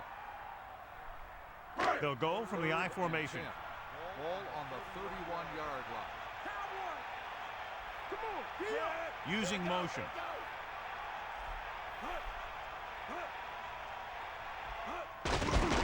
Third down and 10. They're going to get into the backfield. A terrific job again by the Detroit defense. Bad job by the Tampa Bay offensive line. I actually thought that he was blocked by somebody and then it was a sack. And I was like, oh, that was a very confusing play there. Curious if that's going to knock him out of field goal range. And it will indeed. That sack is huge. 2 excellent defensive plays are going to get Detroit's defense off the field. Here's the kick. He signals for Give their offense an opportunity to try and get into a little bit, maybe a little more rhythm or continue the rhythm that they had. They were running the ball fairly well. Even overcame a 10-yard penalty, but just couldn't get it much, or couldn't get any closer to the end zone. Now they got a long ways to go in the shadow of their own end zone. Lines up behind First his and 10 from the fullback. 5-yard line. Gannon drops back. It's a safety. The ever rare, I don't think we've had one until now, safety. Ball back for the offense. What a call by the defense there, and a terrible call by Detroit. I don't know why you're not just running the ball. Your running back has been making decisive calls to get up the field. He's bouncing outside, running in between the tackles pretty well so far in this game, and I don't know why you're trying to drop back. Gannon's going to take 7 steps into the end zone and get hit immediately. So now it's 9-3, weird score, and Tampa Bay gets the ball back with even better field position than they've had before. So Leftwich, who was just out on the field, back on the field with the offense from the 44. Pass play here on first down. Under pressure. Throws left side, finds a receiver, and it's a fumble. It's a terrific opportunity for Detroit, who picks it up, and he is off and running with it. It might be a scoop and score. It's 10-5, touchdown. What is happening? This doesn't make any sense. Make a play, and he ends up fumbling the ball.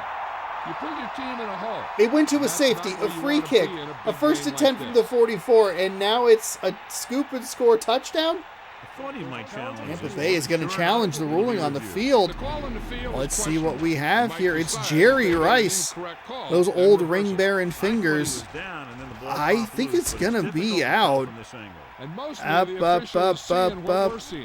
Oh, it's going to be overturned. Since he needs to be 100% sure. Overturned. It should be overturned, and a scoop and score is going to be taken off the board. No timeout will be charged to the defense. So the coach looks Play like is reversed. in his team's favor. Wow, that is such a big break for Tampa Bay. First and 10 from the 37-yard line. Detroit had it. I mean, Detroit had exactly the kind of defensive stop that they needed. A big turnover. Pressure with the pass. Throws to the flat. I like what Detroit's doing here with their defensive sets. They have changed up the way that they're working, and they are going for the passer. They are blitzing, I think, a little bit more than they did on their first drive. The first drive, admittedly, only 2 plays, but you're seeing more aggression from the Detroit defense. I think that's a positive. You see Leftwich getting the ball out of his hand very quickly on that last play. It's a 4-yard loss. This is a monster run. It's another fumble, and Tampa Bay ends up recovering it. What is going on here? He puts him right on his Jerry back. Rice. Puts about as good a block Oh, they didn't even recover it. It just scored it out of bounds. It was such a good play on first down by the Detroit Lions. It's an excellent play call adjustment by the Tampa Bay coaching staff. They're going up the middle. See if you can get them to flood it. We'll just run it to the outside. The interesting chess match of football continues. There is a bunch of garbage in the pocket, but Leftwich able to navigate it, find a receiver just short of the line to gain. Love what he's doing right there. I'm going to run my route, and I'm just going to sit. Everything in the playbook is an option. Sometimes you'll see receivers get, maybe a little antsy. And it's one of those two things where you look at it and you go, like, in that scenario with Leftwich in the pocket, you want to see a receiver probably just sit in his spot and know where he's going to be. If you have somebody like Aaron Rodgers flushed out, or Russell Wilson, or Lamar Jackson, or Joe Burrow, you want to see those receivers keep the play moving, try to create some separation, and go for a big bomb down the field. So they dug themselves into a hole here, a long Third down and 9. I picked 2 quarterbacks, so I was like, I don't know that that's the example I want to use. Let's think about a hot guy, Joe Burrow. There we go. Dropping back. Under pressure. That's another terrific defensive call. I love what this Detroit Lions defense is doing. Leftwich, while he has performed super well, and while, the record's fantastic, they're in the NFC title game, he's still a rookie. This is going to be about a 45-yard field goal attempt. The kick is up. The kick is up, and the kick is good. So the 7-play, 39-yard drive takes a minute and 59 seconds off the clock. Anderson knocks the field goal through, and it's a 5-point swing in favor of Tampa Bay with that safety and field goal. Detroit almost had the huge play, the huge swing that would have given them a 1-point lead. But Rice's arm, or maybe it was his knee, clearly hit down before. It's less of a like what I saw in just kind of the rhythm of the replay. It's the way the camera moves. It's kind of hard to explain. I feel like, oh man, I feel like if you kind of know what you're looking for, you know, the Lions with that disastrous safety have really put themselves in a hole, time of possession wise and yardage wise. They will get the ball first in the second half, so that is good news for Detroit, and that makes a field goal a very viable option. If we have a false start here, it is indeed a false start on the Detroit Lions offense. That's one of the worst kinds of penalty. The guy has to do a better job concentrating. It's like he's pretty irate on the sidelines.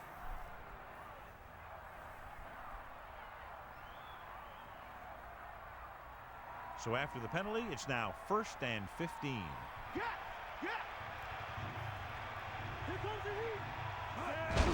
This one is handed off. Over the handoff. Some nice stutter steps, looking for some moves there in the backfield, but nothing doing there.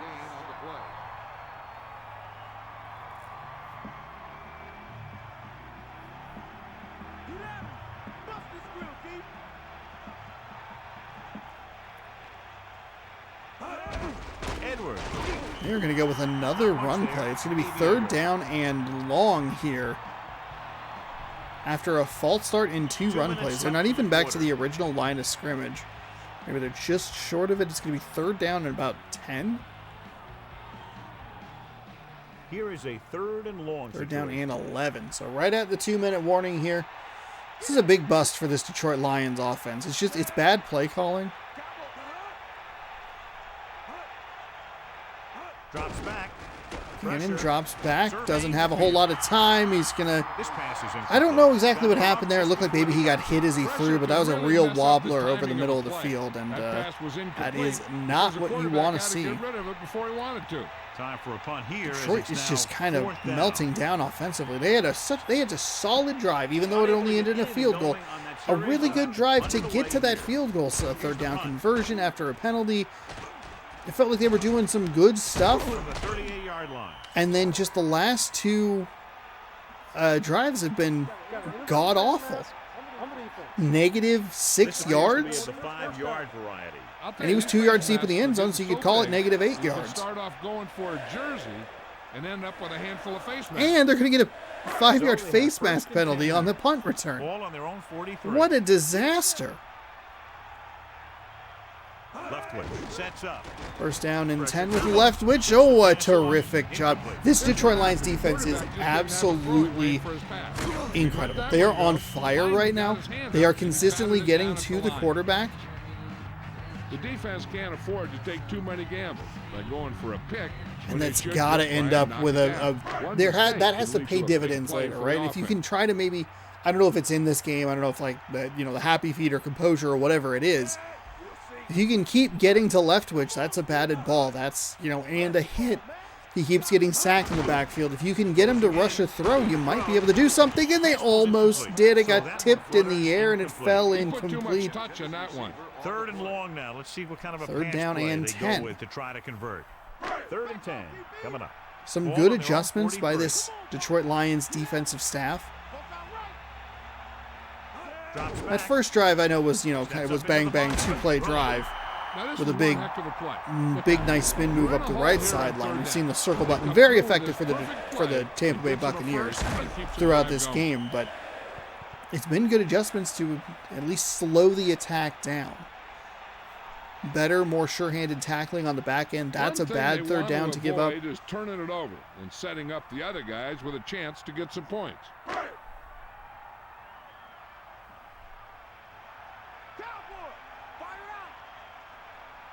Barlow, the lone setback. Under pressure. Detroit just sent everybody and they weren't able to get there. Number 86 coming down with the completion inside the 15-yard line, first and 10. He's going to move it with speed. They'll come out on first down, and we'll try to make this red zone visit a successful one. He adds that big run to his total, and the defense has been having a very difficult time bringing him down. With the carry, the defensive line wins that battle. And the thing is, that's where it all starts, with alignment. And whoever can take control and dominate in the trenches is going to have a huge advantage over their opponent. Here's where the defense needs to make a big play. Maybe they bring some heat with a blitz, or they change up the coverage. That way they can force down the to offense 1 minute here, and that's kind of interesting that they didn't even bother to try to like run any sort of hurry up offense. The Lions come out in a nickel package. Ball on the 17-yard line. Get in there, Lon. Pressure with the throw. Throws, and that is a dangerous pass over the middle. We're going to see that quick timeout again with 56 seconds to go. They might just clear some place for their back and swing it out to him and see if he can make something happen. It's third down and 10 to go. Ball on the 14-yard line. Seventh play of this drive. Man in motion. To carry it, great fake. Going with a fake into the end zone. It's caught for a touchdown. That is a surprising turn of events there. I thought that might have been tipped by the defense, but perhaps our angle made it look a little better than it actually was. And maybe let's take a look at the replay here. Defense looked like it was in good position. They had two defenders. I don't know how he threaded that needle and did not find a defender's hand to at least cause a deflection there.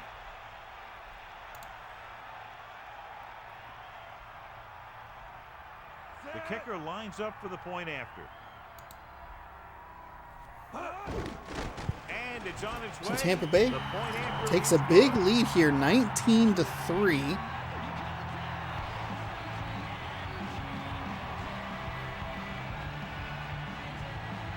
A 16-point game. I don't know if you take those 2-point conversions just yet.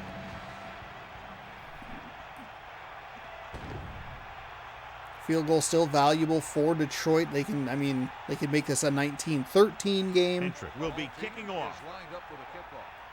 Number 32, And a short kickoff. So the kick is away. See if this Detroit offense can get anything going here on this drive. Oh, it's fumbled. Oh, no. Oh, they recover it for a touchdown. Oh, my goodness. The booth is going to challenge the fumble. Let's see what we can see here. I think it's out before he hits. I think because he got taken down from behind. Up, and the ball is out. Tampa Bay. Wow. What an absolute disaster this first half has been.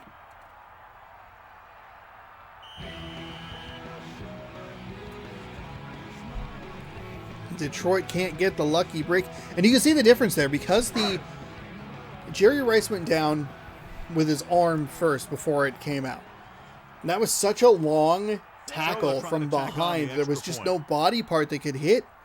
Lost control of the ball, and it is now 26-3 with 2 scores in 10 seconds. 21-yard fumble recovery.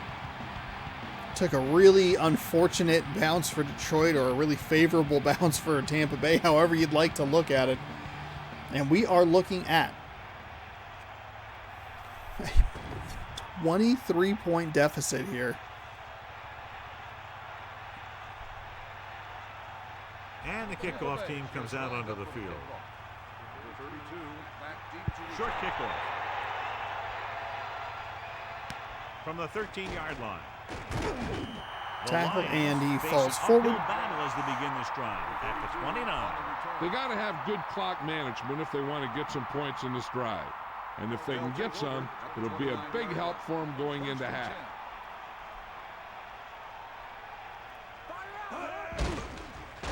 Going from the offset I formation, throw up the right side. Detroit will quickly take a timeout after a short gain, about 9 yards or so. Extremely accurate with his passes. His receivers rarely have to make any adjustments in their routes to come up with a ball. They'll need some good yardage here on second down, and then should be in the hurry-up for the rest of this drive. Dropping back.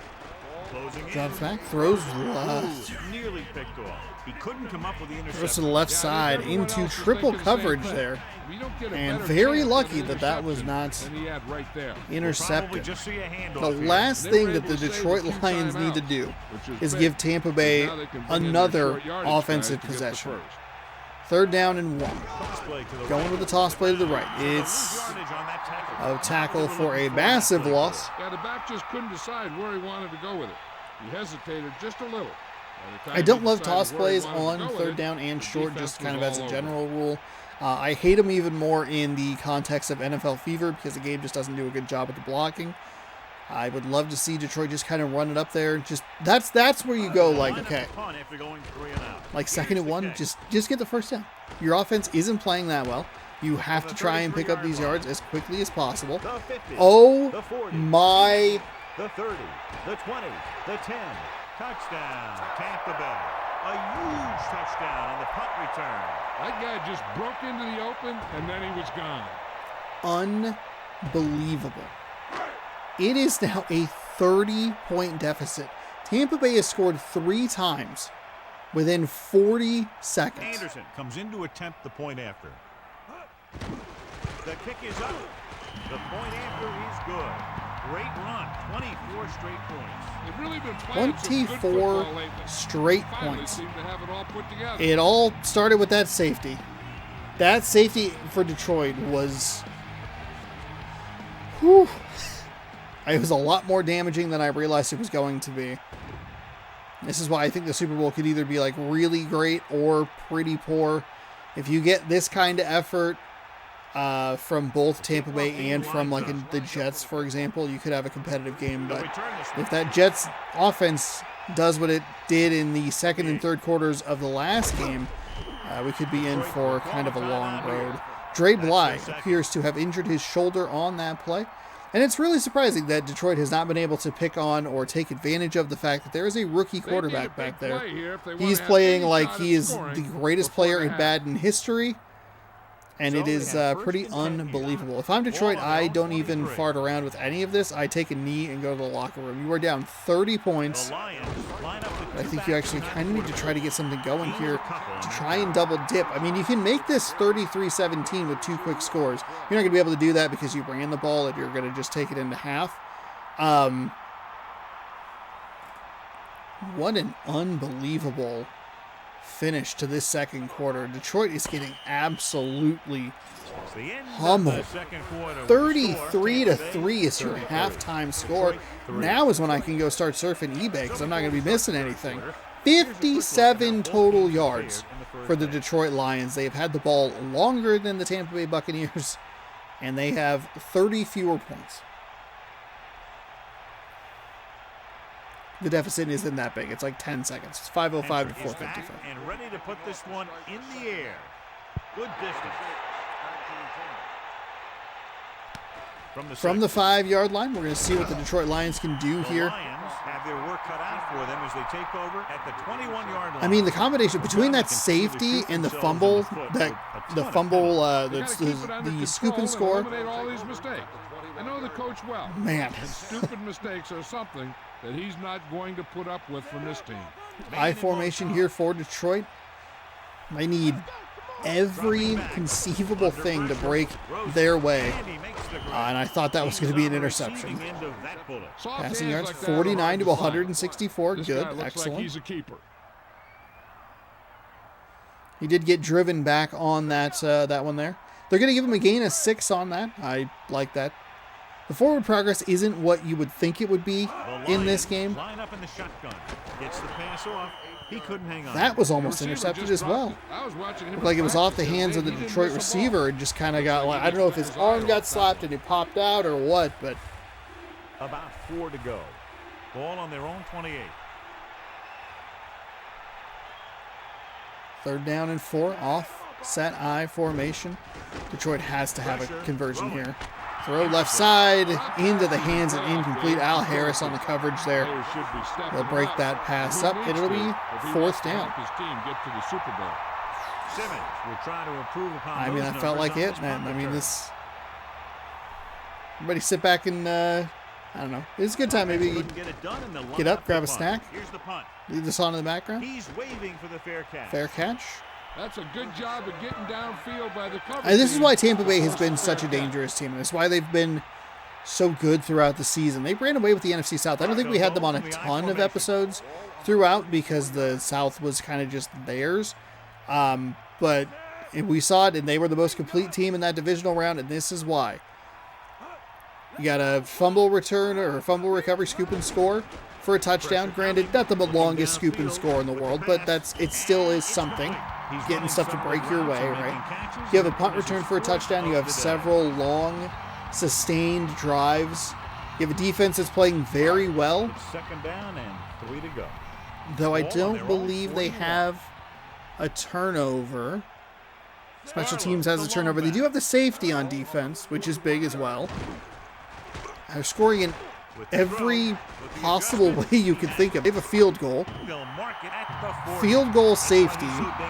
I'll tell you what, he's just a football player and a great ball Scoop handler. and score. Anytime you get the ball Punt in his return for a hands, touchdown. it can be big.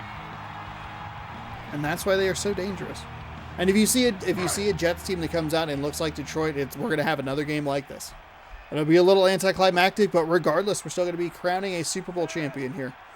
So get excited for that. Hopefully it's a better game than this. To the left, we'll float past there. Nice coverage on the back end. It'll be first down or second down, excuse me. I don't know that Tampa Bay is going to have this much success offensively because there are two absolute studs and Warren Sapp on the defensive side of the ball for the Jets. I'd anticipate Warren Sapp would be able to affect the game in the backfield, stopping the run, getting some sacks on the quarterback. And then you have McQuarters and O'Neal in the back, on the back end of that defense, just ball hawks. It makes it very difficult to move the ball on. Seems like every time we watch the Jets, one or both of them have an interception. And if like O'Neal has an interception, McQuarters, who returns punts, has a punt return for a touchdown, or just a massive punt return. It's a throw over the middle. 86 has been a particularly effective target, and the middle has been their best location. 114 yards over the middle there.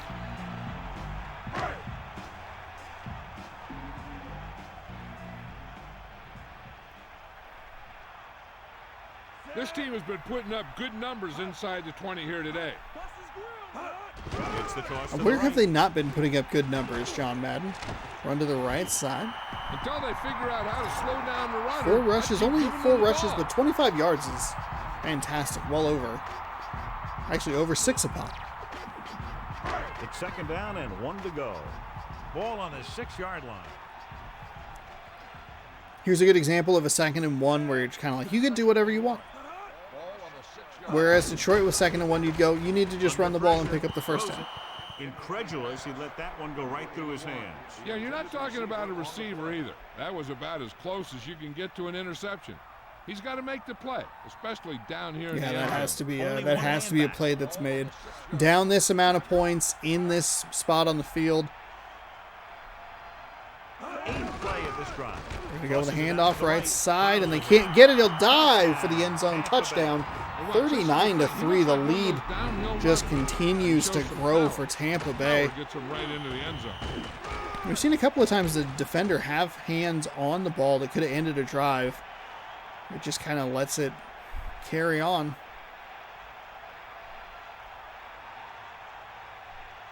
Unfortunately for Detroit, their dropped interceptions or inability to capitalize on those sorts of things have led to touchdowns, whereas Tampa Bay is kind of like, well, we just hang out for like another play or two, and then we give the ball back to our offense. No big deal. Kick is up, kick is good. 8-play, 64-yard drive. Mercifully taken like half a quarter. So that is good news. We're down to about 2 minutes to go here in quarter number 3. The quicker we can get out of here, the better. And without them, no one gets into the end zone.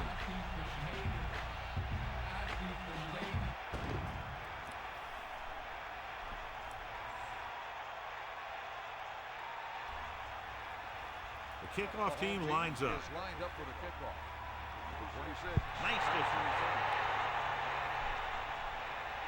From the 6-yard From line. the 6-yard line, he'll get up to the 20. Makes a little stutter step, but about 5 Buccaneers did not fall for that. And then he'll get tackled right on the spot. They'll give him actually the 21.5-yard line. It's 1st and 10. Ball on their own 22. 40 is one of the higher scores that we've ever had. I don't know what the highest amount of points would be.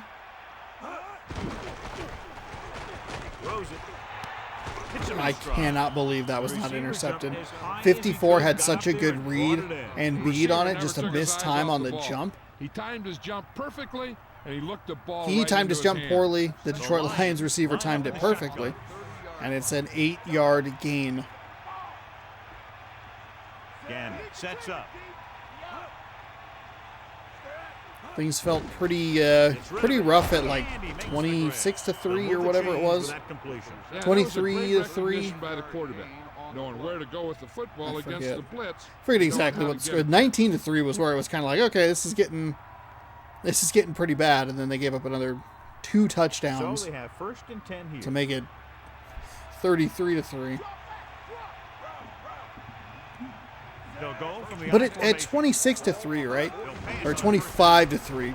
Throws it. There's a throw to the right side, but it's This one incomplete. falls incomplete. You got to push the envelope. You got to push the ball up the field right before the half. Try and get some points. I don't know that a field goal does you all that much good. Maybe a little bit of the like kind of moral victory in sport. You know, hey, we got something. We can try to cut into this lead. But if you could try and get a touchdown and then get the ball back without them touching it, it cuts it down significantly. So they're all over the place. They can break plays like that. It'd be 26-17. Then you can start to work in a field goal and a touchdown. Instead, Gannon's throwing in another, or the Buccaneers, or Tampa. Oh my goodness, I'm looking at too much red here. I look like I was like, yo, I'm wearing red. Go Bucks. I'm not doing that. I just wanted to wear this shirt because I like this shirt. Ball on the 49-yard line. And it looks like there's a Go penalty with on the a play. false start here. Dead ball. Let's start on the offense. Number 62 came out of his stance a little early on that play. That guy went into his block a little early. Looks like the defense really has them on their heels today. How? How would you possibly have this? How would this defense have anybody on their heels today? 40-3. It's 1st down and 15 to go. Ball on their own 46. So 1st and 15, and what's really been the only blemish on this day for the Tampa Bay Buccaneers, a pre-snap penalty.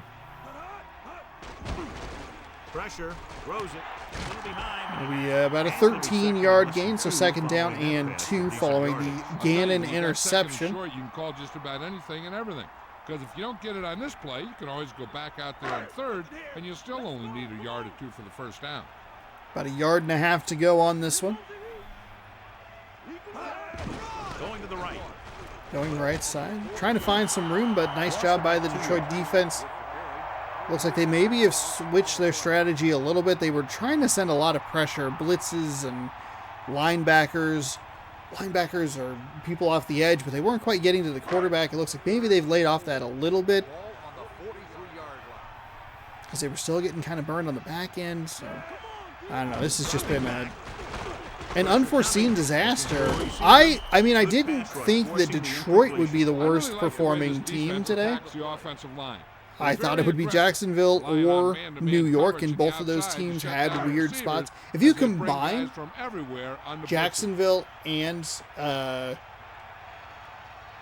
Jets, New York's best efforts, they have one complete game between those two teams. Whereas this game has one complete game between the Tampa Bay Buccaneers themselves. They have absolutely crushed their way through this NFC Championship game. We still have a whole quarter to go. I thought they were going to actually get some more points. It's 1st and 10. Ball on their own 28. Oh, there was a game. Edwards, the deep back. It was like a 40-0 This pass is completed. game. I want to say it was like Kansas City. These guys are just out Early there playing a little in pitch and catch. They make it look Madden easy. 03. And I'm only thinking about that because I was... Only one man in the backfield.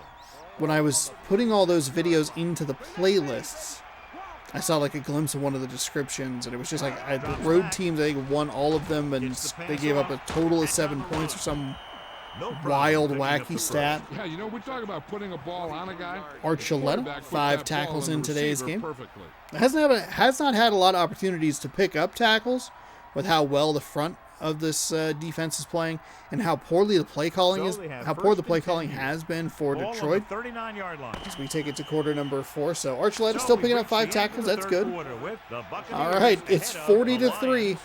The Lions. Hey, Detroit, can you do it? Can you make a 37-point comeback in 5 Madden minutes?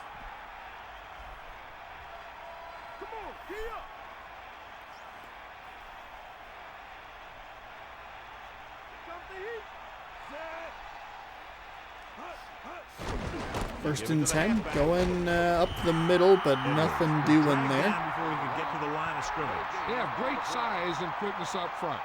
That allows them to hold up against the run while also giving them the speed to rush the passer. I would like to thank Detroit for running the ball there. Start that clock and keep it moving. There's no reason for us to be lollygagging around here. Let's see. Under pressure, looking for an option.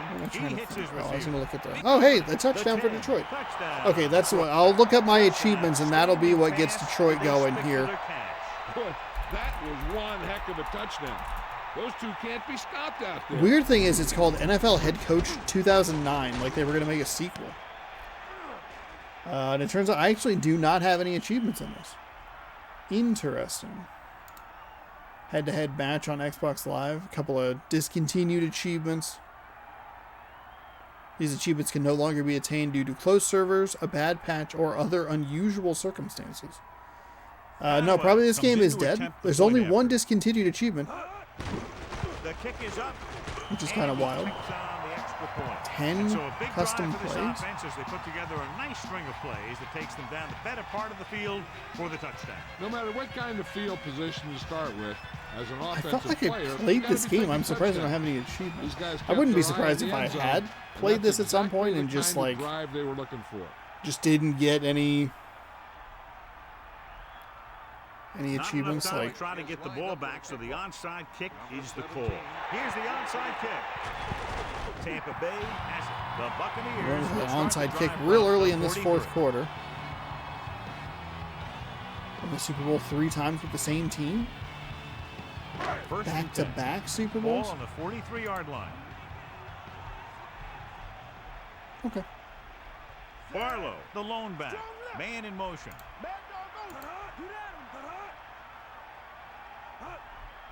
They give it to the halfback.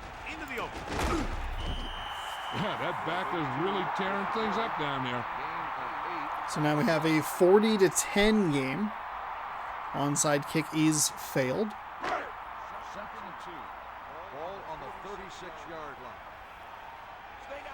line. With 4.5 to go.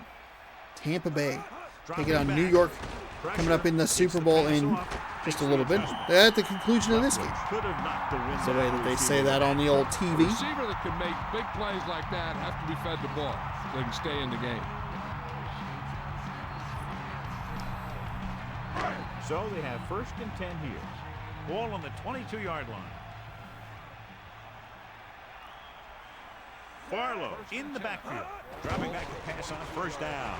Short Leftwich throw. steps up, throws, finds He made that catch. That receiver has really good technique. Klein out Saucer, there. I think He it's always who catches that it in front player with his is. hands, then brings Man, it into I his will body. tell you, those NFL Street ads, They'll go from the little I formation. banners or whatever, they're working. I'm like, I should buy a copy of NFL Street. Actually, I have a copy of NFL Street somewhere around here. I had bought it from Against the run, Cody, he finds some room twitch.tv/DSCoopa. Yeah, and it was all north-south But then I running. went Not through lot and of reorganized a side bunch of to my side. stuff because I had a That's bunch of exactly what crap you out. have to do to get the I think it ended up in a box somewhere. Is there a season mode in that? I don't think First there and is. 10. It's a season mode in like NFL Tour or something like that. maybe. I don't even think that's true. I think I just played my own season. I just played a bunch of teams way back in 2019. Touchdown, Bucks! Stop me if you've heard that before today. 46-10 now. That's just how they practiced it. They go over this play all the time in practice. They use it. I'm actually getting pretty amped for the Super Bowl. I'm just really excited to see how this is going to go between the matchups between the receivers and the backs for New York. McQuarters and O'Neal taking on these receivers, including Jerry Rice. Rookie quarterback Byron Leftwich looking for a title in his first season. Comes in for the extra point. And it's on its way, and the extra point is good. Isn't Byron Leftwich? I have the wrong guy. They score the touchdown. The offensive unit should be very pleased with their performance on that. Yeah, it's Byron These guys Leftwich. deserve to feel good about it. Now it's the defense's turn to come out and do its job.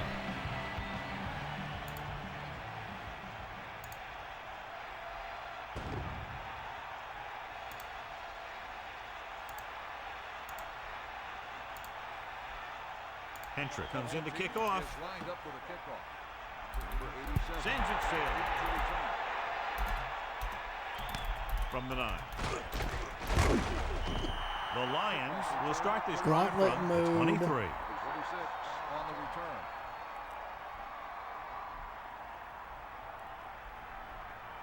They'll go from the shotgun. Start the drive at the 23-yard line. Team play. Modes, quick game, pickup game, NFL challenge. Create your team. There's a throw and a completion. Create your team logo. Go through a series of challenges, unlocking new stadiums, teams, equipment, development points for improving your team, completing challenges that vary in their difficulty. Or you can just run the ball. All NFL pickup. Anything is an option. Oh. The quarterback lines up with 2 backs behind him. Flings it to the outside. On the money. Well, at least he got rid of it. He saw all those guys coming, and he got out of there as fast as he could.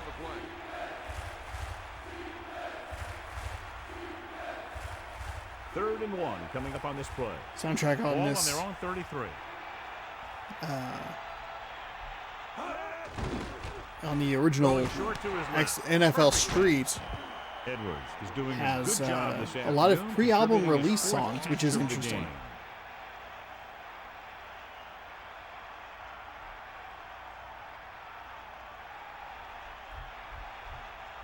Okay, what about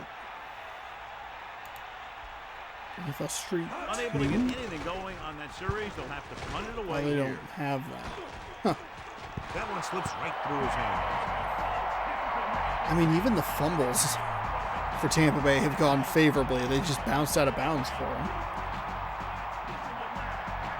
First and 10. Ball on their own 40. Interesting. The game's compatibility also extends to other EA games. Need for Speed, SSX, Madden, NCAA, NFL Street, GoldenEye, Rogue Agent. Oh, 25,000 points in the game. Okay, never mind. Never mind. Never mind. I thought that was going to be exciting, and it was not.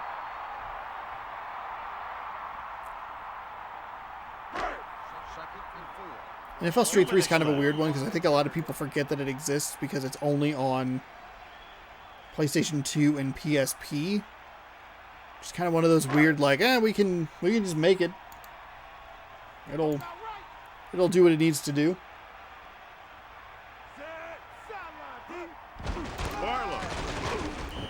Barlow going up the middle here as we work inside 2 minutes of quarter number 4, 47-10 in a game that has not been close for a while. Because if they are and they give up a first, this one's over. It's third down and a yard. I was hoping that the compatibility for NFL Street, I was looking at NFL Street 2 because I was curious if they had the game modes for that as well. Whoever did the first game, good job. Whoever wrote the pages for the second and third game, you could use some work. It's a little, use some improvement. All right. He should have been stopped short. Especially NFL Street 3. There's like nothing about that game. And you could put that one on the defense. I got kind of excited. I was like, oh, maybe there's teams based on like weird franchises or something like that. It's like, no, you can just have some like money or whatever. It's like, The okay. Buccaneers come out with 4 wide receivers lined up tight. Let's go, come on. Leftwich sets up.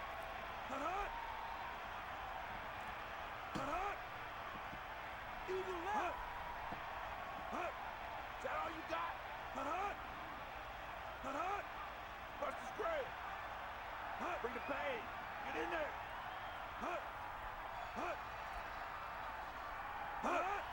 Barlow. Going with a run. Gonna go up the middle, trying to find some room, and just finds enough to keep that clock moving. 52 seconds to a Super Bowl berth. Whoo, it's exciting. It is so exciting. Coming up here. Byron Leftwich, your horse trailer player of the game. 19 to 25 for 275 and 3 touchdowns. So even if you take out what Byron Leftwich did passing the ball, at least you take away the touchdowns, they still win. They win 26 to 10. I mean, honestly, they had the punt return. If you take just what the defense and special teams did in this game, the Tampa Bay Buccaneers still would have won. That's how dominant this game was. That would give you the defensive safety, the kickoff, the kickoff that got fumbled, the scoop and score, so that'd be 9 points. And then you would have the punt return for a touchdown, which would give you a 16 to 7 victory, or a 16 to 10 victory. Wow. I mean, absolutely stunning. That is a stunning result. I thought Tampa Bay would be the better team. I thought that they would probably win this game. I assumed it would be a lot closer. As a content creator, like a host, whatever, you hope that it's a lot closer because you're over here going like, man, it's a 37-point game, huh? 37-point game, no real way to skip to the end of this. But the Tampa Bay Buccaneers will meet the New York Jets here in the Super Bowl. Coming up right after this autosave, which I appreciate is here because I have had some issues in the past with the NFL Fever seasons not having the autosave. You simulate the week, you forget to save, and you're like, crap. Then you kind of just hope that it doesn't cost a team any sort of like anything important, like, oh, they won on camera, but then they lost because I forgot to save. Oh no. Now what? Did that cost them a playoff berth? Did they get an injury that they will not be able to overcome? Who knows? All right. It is time. I can't really take a screenshot of this, but we're just going to go ahead and work with it. All right. Super Bowl time. We are crowning a champion 14-4, taking on 13-5. The Jets have won 10 straight games. The Buccaneers have looked like the most complete team in this playoff bracket. However, I think it's going to be very exciting to see them play against a Jets team that has really good players on the back end. Let's see what happens here in this one. As we get set for Super Bowl 39? 8? I guess I would have to get a new logo for this one. Crap. You're going to give me the same regular thing. Darn it. Reliance Stadium in Houston, Texas. Well, the time has finally arrived. That's the kind of the logo I thought it would be. So thanks for joining us at the Super Bowl. This Super Bowl here in Houston, Texas. There's actually some I can use that with like a Super Bowl logo over it. Okay, that'll work. BJ number 32. I'm Al Michaels, my partner John Madden. Every time we see this team Warren play, this Sapp right in the middle of that defense. I expect him to have a big impact in today's game against the team he played for. And they can't be ignored up front. Right now. Put a couple bodies on when this game was released. To keep him from disrupting every play. Former third rounder out of Pittsburgh. Barlow, interesting getting the highlight here, not Kurt Warner. Not even Byron Leftwich. They'll also try to get him out of the backfield, hit him on a few screens and dump-offs. He's a threat whenever he has the ball in his hands, so don't be surprised to see him touch the ball over 20 times throughout today's game. Now this is what you call excitement. Look at those guys down there.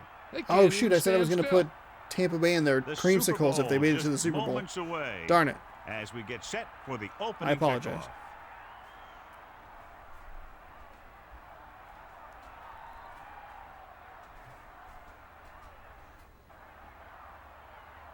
The kickoff team lines up. For the kickoff. Number 17. Booming kick downfield. He decides not to return this one. They're ready to go on offense for the first time.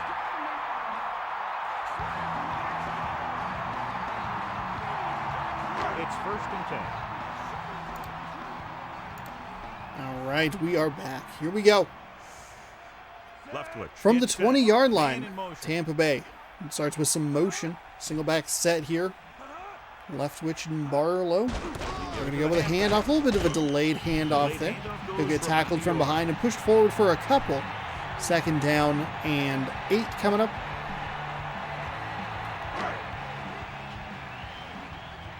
Actually, they're going to only give him the 1 yard. 2nd down and 9. So the Jets might be setting a little bit of pressure with number 51. They're going to shift around with that motion. They'll go with the run once again. They're going to go with, it's a nice run play. They got the defense to kind of cram the middle of it, and a nice job to break to the outside, or call a play that was designed to break to the outside. Good job by the end there to collapse inside. And that's a solid gain there. Don't know if it's enough for a 1st down. I think it is because the chain gang moved. It is indeed a 1st and 10. They take away the yellow marker, and then I go like, oh man, I really rely on that yellow marker. Whoops.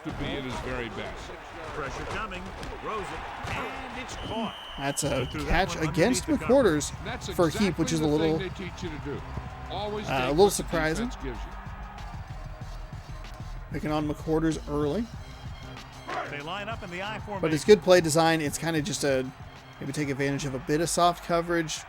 Go 3-4 yards, just turn around, a little button hook there. Looks like they are trying to send somebody off that left side. They're going to shift the defense. And they're going to run the ball. That time it's designed to go to the left. Nice job by Jerry Rice in the block, and he's going to be home free. 10. Oh, just kidding. Put my arms up way too early on that one. But you'll be able to see Jerry Rice's nice block. They're actually going to highlight Todd Heap there. But O'Neal, surprisingly, getting blocked up real nicely by Jerry Rice on the outside. Got his back kind of turned to the inside, freed up the corner there, and I thought he was actually going to get into the end zone there. So I put my hands up like a big doofus. Here after a big run by Barlow. So 1st down and goal. Leftwich gets set. Seen a big play on an early drive for Tampa Bay that helped them a lot in the last game. Here comes the blitz. Throws to the flat. Barlow going to get met at the 10-yard line and dropped. Looks like McQuarters, number 21, on the stop there. The leader's receiver to that long connection. 2nd down and goal from the 10-yard line. Only one man in the backfield. Man in motion. Dropping back. Closing in. Throwing. Throws and finds the open man for the touchdown. A little surprised that he was that open. You don't want to see that throw from any quarterback across his body over to the opposite side of the field. It looked like there was a guy right there, but O'Neal just kind of got beat on that one. Safety help wasn't able to get there in time. And the Tampa Bay Buccaneers start their game the way that they did the last one with a touchdown on the opening drive. Thanks in part to a big play down the sideline. Instead of the pass play this time, it was a run play to the left side. Trying to tack on the extra point. Snap is down, the kick is up, and the kick is good. 10-yard pass from Leftwich to Walls. And that is a great start for Tampa Bay Now that's just the type of thing for Super Bowl number 38. They do a really good job scripting the plays that they're going to be running. And they do a great job of executing them when they run them.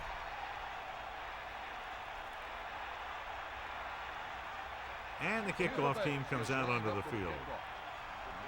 Nice kick and returnable. From about the 6-yard line, he'll get up to the 20. Gets tackled, and he'll fall forward for a few extra yards. It'll be 1st and 10 from the 25, 4.5, 5, whatever. First opportunity to take a look at this Jets offense. And they'll come out in an offset I formation. Kurt Warner drops back, throws over the middle. It's incomplete. Just didn't have a throwing lane for his pass. And a nice job. Hey, if you're not going to get to the quarterback, stick the arms up, try to bat the ball down. Excellent job by the defensive line for the Tampa Bay Buccaneers. The quarterback lines up with 2 backs behind him. Ball on the 25-yard line. Pass is good. Come on, be up. Carswell, the motion man. Looking upfield. On the play action pass, throws to the left side. He's going to find Burleson for a solid gain there. It looked like it was right at the sticks, so we'll see if it's third down and very short or a fresh set of downs. It is a fresh set of downs. That's good news for the Jets, because I think something that Going to the air on first down. Steps up. no, didn't even get an opportunity to get the ball off. I thought, hey, Julius Peppers, I thought for sure that the guy would pick up the block there, but no such luck, and Kurt Warner takes a big old hit. I think a key in this game, and we didn't see it very much from the Detroit Lions, a team that was so bad I already forgot that they played. They had such short drives, especially after that opening field goal drive, that Tampa Bay just stayed in rhythm and just kept going. The Jets, which is kind of their weakness for the Jets, they have to be able to maintain drives. You can score big drives. Your defense has to maybe come up with a turnover or two, but you just can't rely on the big home run plays. It's an interesting matchup. Ball on the 41-yard line.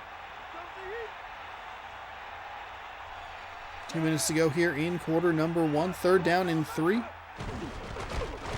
Nice job to do a little chop block, but it's going to be incomplete on the backside of that, and it'll be a punting situation. So the Jets come out in, not the most surprising way. They're able to at least pick up the 1 first down. Here's the punt.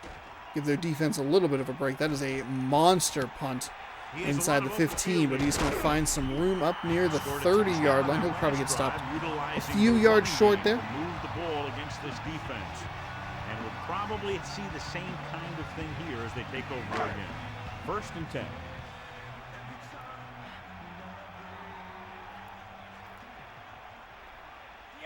Leftwich sets up.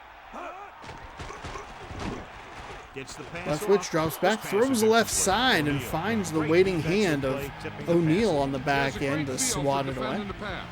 I'd like to see him come up with an interception there and give his offense another opportunity, or maybe just take it into his own hands.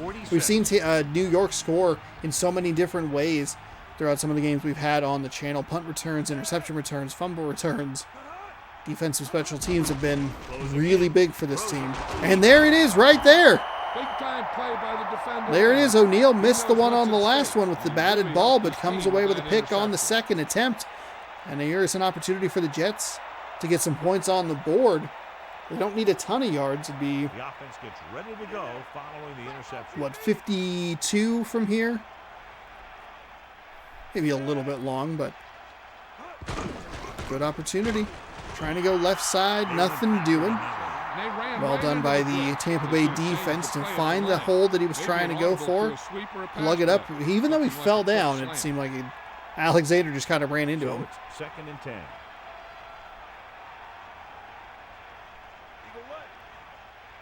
The Buccaneers come out on a nickel. Gonna go left side, try it again. A lot more success. Alexander doing what the Buccaneers did so well to the Lions in the last game in the NFC Championship. Gonna go with a spin move, breaks it a little inside, and that should be, that's a solid run regardless. The quarterback lines up with 2 backs behind That's good. him. They're gonna give him a first down. I thought he was about a yard short, but who am I to argue?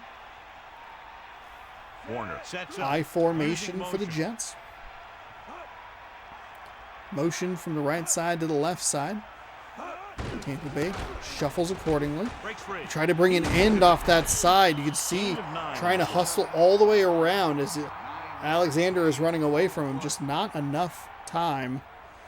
Or not enough speed, I should say, to get there. Or, not enough blockage up front or cloggage up front to slow him down and be able to take him down behind the line of scrimmage. It's a 9-yard gain, sets up 2nd down and probably about a half yard. 2nd and 1 is pretty generous. Play to the right. They're going to go with a toss play right side. Don't love the toss plays, and I especially don't like them in short yardage situations. Best case scenario, you rip off a big run. Worst case scenario, you end up with like a 4 or 5 yard loss, and you put yourself in a real bad position going into a 3rd and medium. Whereas, hey, 3rd and 1, 3rd and inches, 3rd and 1, can kind of do whatever. 3rd and 6, more of a passing situation, so you should see these 4 defensive linemen just pin back and run. Maybe a couple of extra rushers here. Not really, but I think the offensive line got a little bit confused because a defensive lineman should not have been that free and clear to pick up that that tackle right there. He got the 1 yard he needed, 1 play late. The Buccaneers lead 7-0, but the Jets about to kick a field goal, so it could be 7-3 here as we start the second quarter.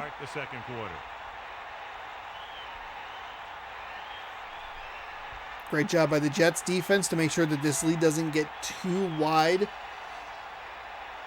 too early. O'Neal coming through, but the offense can't put the drive together to get the equalizer. Instead, they'll settle for 3.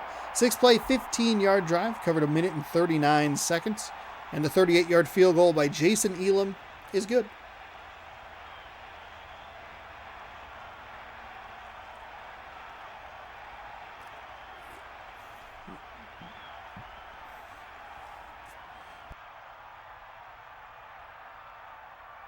Elam is just about ready to kick this one away.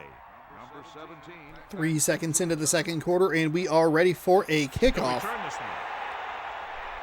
The kick is away. Returnable from the 2 or 3 yard line. He'll get up to the 20, try to break it wide. Starts going east and west, and he gets about to the 23, and that's about where he stayed. I think of protecting the ball this time around. So they have 1st and 10 here. Ball on their own 22. Using motion. 1st down and 10. They're going to mark him at the 22-yard line. Leftwich drops back, throws right side, finds a receiver out near the 48-yard line, and that is a quick pitch and catch. Number 86, I believe it's Heap. The last name there, he won't turn. It is indeed Heap, and I think it would just be Todd Heap. We're kind of I mentioned it, but we're at the outskirts of my memories of NFL stuff. I feel like I watched more of it when I was kind of a younger kid, but once I hit teenage years, I played it more as far as video games were concerned. But we were usually kind of behind as far as the consoles that we had. So we were working with outdated rosters and stuff, which is fine. Fine, great even, some would say. Hey, sometimes you're just going to be a little behind, no problem. But I don't remember watching a ton of football when I was in high school. It's going to be a 10-yard penalty, and that's going to set them back to a 2nd down and 7. Big mistake there. That was a terrific run right up the middle. 2nd and 7 coming up here. Ball on the 49-yard line. Leftwich sets up. Hand off to the tailback. Only a yard by the halfback.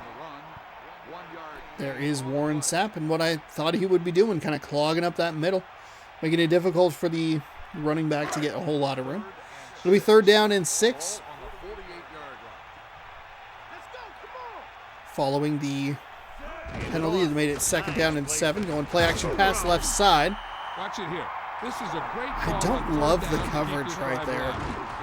Rice is just, he gets O'Neal turned around, which makes it easy and maybe makes it a little worse. Makes it look a little worse for O'Neal.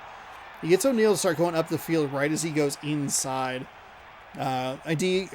Usually those situations I look at it and I go, oh, he must have been playing pretty soft coverage. Ball on the 38-yard line.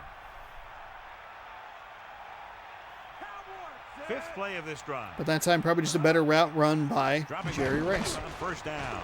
Pressure coming. Leftwich throws, finds a receiver down at the 20-yard line. And just like that, they are on the outskirts or right on the edge of the red zone. On what they're doing and put an end to this drive.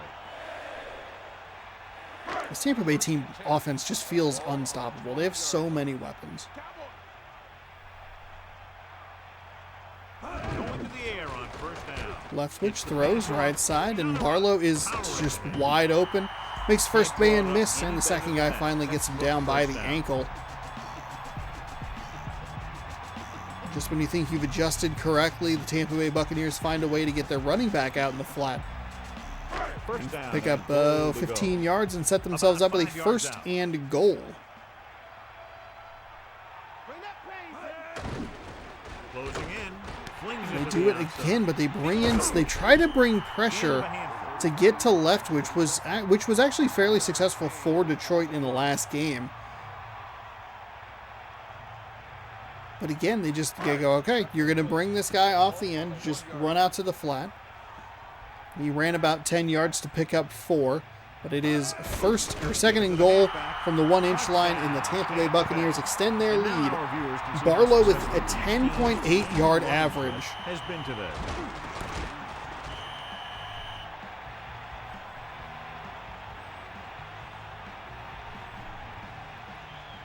And this Buccaneers team, I tell you what.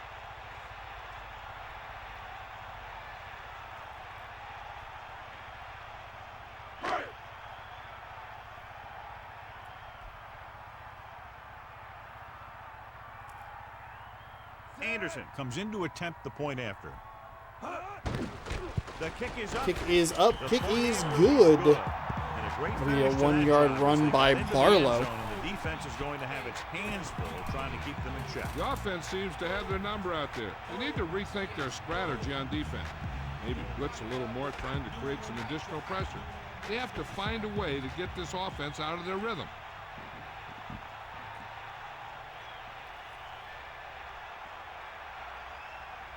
The kickoff team lines up. Short kickoff. All right, kick is away, and it is returned from about the 11-yard line. He'll get up to the 25 before he's dragged now. It'll be 1st and 10 for this New York Jets offense from the 27-yard line. So they have first. It's a big drive for the Jets. They got to come in here, try and score. I think they can double dip here. Warner sets If up. they Pass play their player on cards first right down. or manage the They clock pass it off. correctly, they They'll can mark it at the 34. try and get a touchdown and another touchdown right out of the These days, break without offenses rely on a short, Tampa quick Bay pass, taking the and ball receiver or gaining getting the lots of ball. yards after And the then you catch. start looking at it and you go like, okay, now then they have a 3-point lead. Getting way ahead of myself here, but can you make enough adjustments at half Pressure with the to throw. negate what this He has it.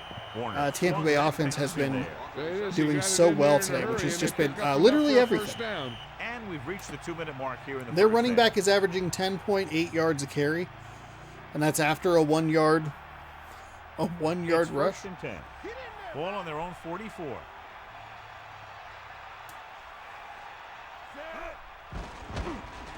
Under pressure with the pass. There's a nice throw by Warner over to the left side. See if they shift into a hurry up. They do. It's an 8-yard gain. It'll set up 2nd down and 2. Drops back. Pressure coming.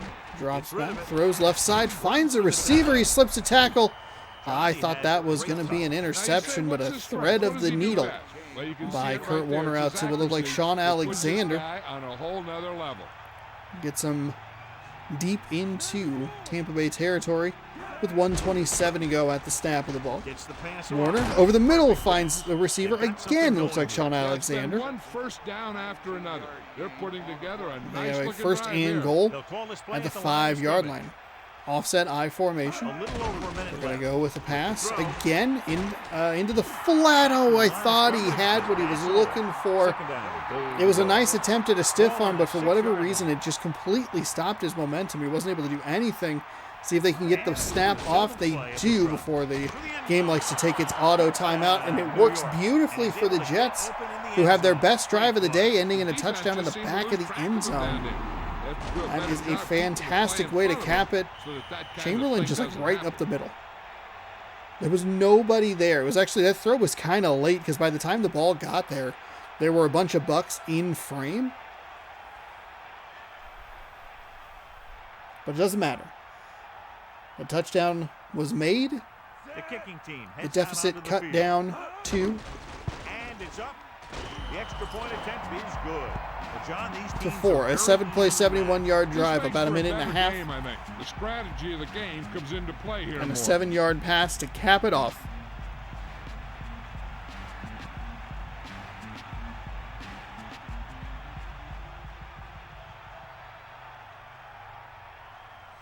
I guess that's what the Jets needed. Just one of those plays where you just go like, or one of those drives you go, don't even think about it. Just start gripping it, ripping it, throwing it to receivers. Sends it sailing. Kicks it way down to the 5-yard line. Up to the 20, and he's going to get pushed down there. Looking to duplicate their last drive when they were able to get the ball into the end zone, basically through their passing game. Hey, I know they want to increase the lead before half, but they got to be careful and not let the other team back in it with a turnover. Hit the ball. Set. Throwing on first down. Byron Leftwich throws, and oh my goodness, it's O'Neal again. He's had 2 batted passes, 1 interception. You'd love to see him get his hands on that one and really turn things around. Can cut that to a 1-score game. It's kind of an automatic 3 area. It's second down and 10 to go. But with how well the Jets did on their previous drive, you're looking at maybe a 3-point lead. Closing in. Gets rid of it. Still a good defensive play, and they're going to force Leftwich to throw a little wide. It's going to be out of bounds. 3rd down and 10, 50 seconds to go. And New York, I believe, has all 3 of their timeouts because they were able to get that snap off right before the 1-minute auto timeout that it takes. And because they went for a touchdown, they didn't use it at 56 seconds. It's Like dropped. He come up with it, but he just couldn't get it under Oh, control. was that the big swing that the Jets needed?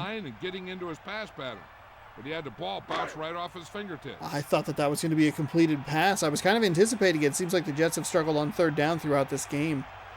So 3 But they don't break there. They force a 4th down and 10. Here's the kick.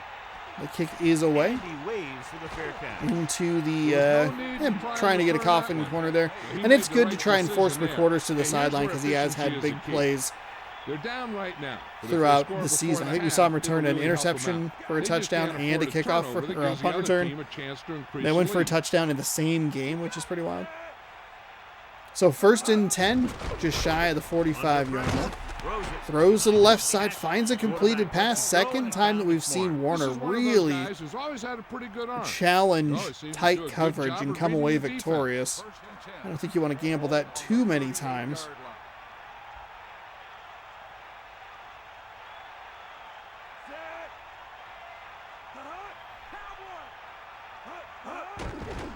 Handoff to the tailback. On the right, so they're going to try the right side. A little surprising that they went with a pass timeout, run timeout. Now they're in that kind of weird zone where they have 1 timeout remaining. They'll take it auto timeout in 24 seconds at the 9-second mark. So anything over the middle is going to be, it's going to start to get kind of dicey on whether they're going to get another play snapped or not. Pressure coming. Throws left side. He turns up field 20, 15, 10. He's going to be inside the 5. Clock is going to move. They should have more than enough time to get the ball snapped before the timeout would happen. I was thinking about like a couple of plays over the middle. They got to get a touchdown here. The game does not like to gamble. The sack. It's a fumble, and the defense is going to recover. Oh my goodness. I don't know why they're showing Herm Edwards taking a timeout because the change of possession stops the clock. The Jets make the costly mistake. Here if they want to have any shot at scoring before the half. You just tried to back up. You got to try to wing it near a receiver, an incomplete pass, something. Throw it in the dirt. Couldn't pick up any blocking on that play. The defense is always very aggressive. That is such a big turnover. Extremely disciplined. They get off their blocks very quickly. Makes it tough to So find 9 openings when seconds, you're and they'll running the ball. wind this down to 0. Tampa Bay will take a 4-point lead into the break. But the Jets blew a really big opportunity to either cut into the lead and cut it down to 14-13 or take a lead at 17-14. Either way, well, I guess it doesn't matter anymore because it's 14-10. Pretty even across the board. Well, The rush yards heavily favor the Tampa Bay Buccaneers, whereas the passing yards slightly favor The kickoff team the New lines York up. Jets. Number 24 back deep to return. A couple of turnovers, one on each side. Good distance. We have a good one here as we enter half number From the 2. 9. From inside the 10-yard line, he'll get to the 20, and he is free and clear. And it is one of the guys that I highlighted. We just got to get him to turn around and see which number it is. It is McQuarters, number 21, taking it into his own hands. Slithered his way through.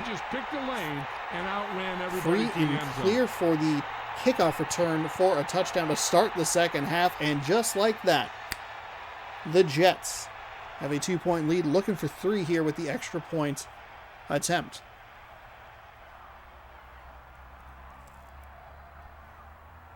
They'll get set for the extra point. The kick is up. Kick is up, and the kick is good. 90-yard kick return by McQuarters. Special teams that made up his scoring drive. And there, I mean, They could go right out there and give up I a just return talked as well. about him It can be done. returning an I've seen it interception happen and a just punt like that. for a touchdown in the same game, and here he is John, they're lucky to still be in this in the game. biggest game of the year, They Super probably Bowl shot themselves in the 38. foot too many times with penalties, but they might be able to pull this one out. They just play it a little smarter. Elam comes in to kick off. Is lined up for the kickoff. Number 20 back to return. Nice distance. And the boot From the 9 starts at the 7. He'll try to go inside, kind of like what McQuarters did on the last kickoff return, but no such luck. So, special teams really helping this Jets offense out. What does this Tampa Bay offense have in store for the second half? First and 10, throw deep down the middle, and that was not intercepted somehow, and he is very lucky, Al Michaels. That is right. Mr. Michaels is correct. Really surprising that was not an interception. He was trying to thread 2 receivers, or 2 defenders that were like right in line with where the receiver was going. Going with the toss play. This Jets defense looking a little better here. You'd like to see him get tackled in the backfield, but they are able to swarm to the ball and make the stop for a minimal gain. The Jets come out in a nickel Leftwich might be playing in a playoff game trailing for like the first time this whole time. Unless he was trailing his team. Oh, fourth down. What a stop. And Leftwich is injured. Oh, no. Unless they were down in the divisional round, which I kind of doubt they were. What are we looking at? Boop-a-doop, right here.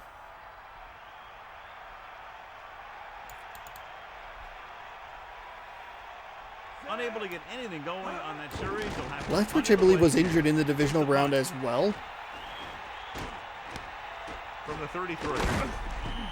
So he was brought down before he had a chance to get anything going. Good job by both New Orleans teams. actually led Gets the team 10 a few yards closer to the end zone, to 7 and the because coverage of team prevents a them from getting anything big. It's 1st and 10. Ball on their own 39.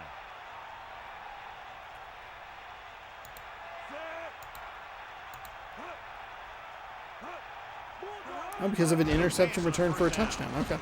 So it's not the first time that Leftwich has come out down in these playoffs, but it is a very rare occurrence. They had that. I think New Orleans had that lead for all of about 8 seconds. A strong arm, but the receiver displayed some amazingly soft hands. A great throw with an even better catch is always an easy way to pick I up believe first down. Leftwich went out of that game as well for like a couple plays and then came in and immediately threw an interception. Using motion. They let New Orleans stick around in that game for most of the first half, and then they took advantage of some Carson Palmer turnovers, either Incomplete. So he can't come up with it. I think maybe it was right before halftime, and they made them pay. But he forgot to catch the ball. So it's 2nd and 10.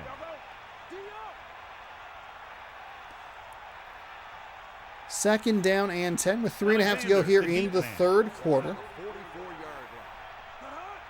line. They give it to the halfback. Carter Got very good penetration there. The interior lineman jogged it off. This Jets offense just does not look like it's a consistent force to be reckoned with, you know. Fires off the line faster and gets better leverage is going to win those battles at the line. So it's 3rd down and 10. The Jets coming out with an offset eye. Drops back. They're going to bring some extra pressure. Warner doesn't make him pay, though. He throws a pick, and that is the 2nd turnover Warner has had, and it's allowing Tampa Bay to just kind of stick around here. Ragon. Ragu. I'm not sure how to pronounce the last name, but they do have a new quarterback in. It is quarterback number 4. Going with a handoff. I think the Jets are probably going to tee off on that a little bit. Try to fill that box. Oh, and Leftwich is right back in the game. Okay, just kidding. Doesn't matter. Last time he came in, he threw an interception, so we'll see how that goes.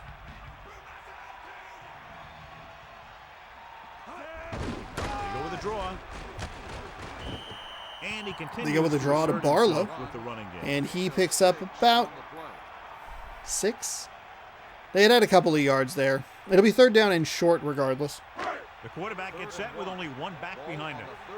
3rd down and 1.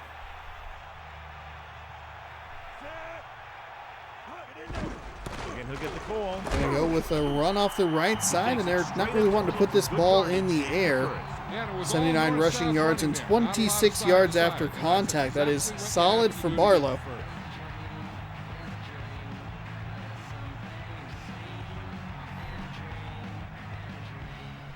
First and 10. Ball on their own 39.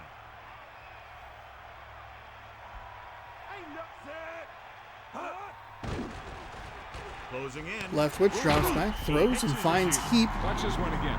He's trying to make the catch, and the defender comes in there and just unloads on him.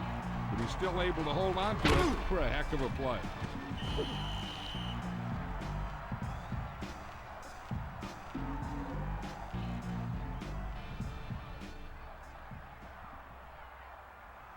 The quarterback lines up with 2 backs. 2nd down and 5. Following the nice catch by Heap, who did hold on to it through the contact. Drops back. 2 receivers split top side of your screen. Leftwich throwing that way. Big bomb down the field. It is going to be a catch and a touchdown. Went for it all and found the home run. McQuarters looked like he was in coverage there. There wasn't anyone that was going to catch him. It just shows the quick strike ability these guys have. They can terrific job by the offensive line, and Torrey Holt, I believe, just able to outrun McQuarters.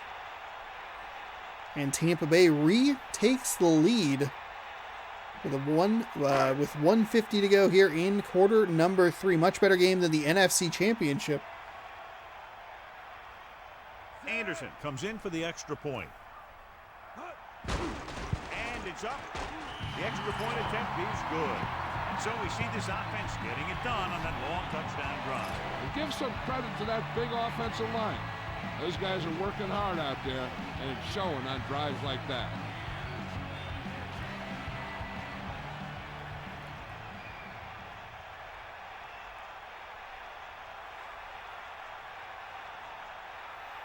The Super Sunday Texas style. Hendrick is back and ready to put this one in the air. Not a bad kick. They'll set up for the return. The kick is away, and from inside the 5, he'll return it. Try to have the magic he had at the beginning of the 3rd quarter, but nothing doing there. From the 21, it's 1st and 10 for the New York Jets, who need to figure it out offensively. Ball on their own 21. At least figure it out more consistently offensively. Nice job by number 42, Sharper. I believe the corner, there's like Al Harris and Darren Sharper on this Tampa Bay team. I believe they were teammates in Green Bay around this time. 2nd down and 7. Long way to go for 3 yards, but a nice block there to at least spring them for the positive 3 instead of a no gain or potentially a loss. I formation here for New York. Warner drops back, throws, and finds a receiver. That is going to be Moss up at the 40-yard line. Not Randy, but This is the guy Santana. who can make all the throws out there. He shows a nice touch in the short patterns. First down Put it in and there 10. against tight coverage, and he can put some air under it when he's trying something downfield.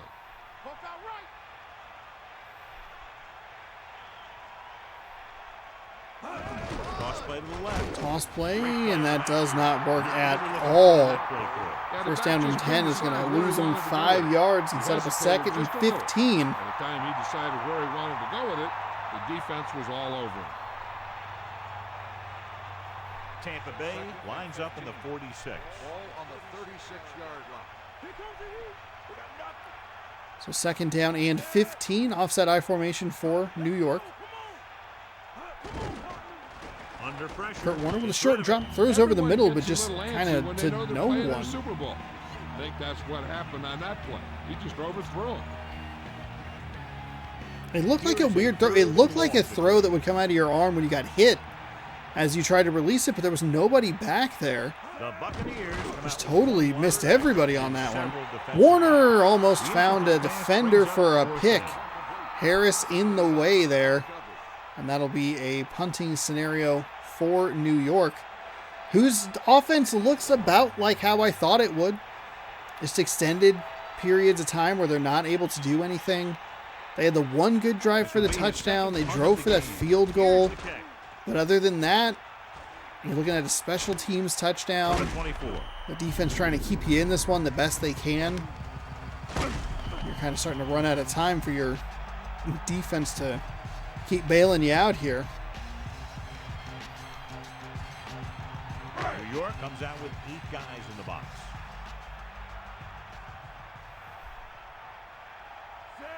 Man in motion. I formation.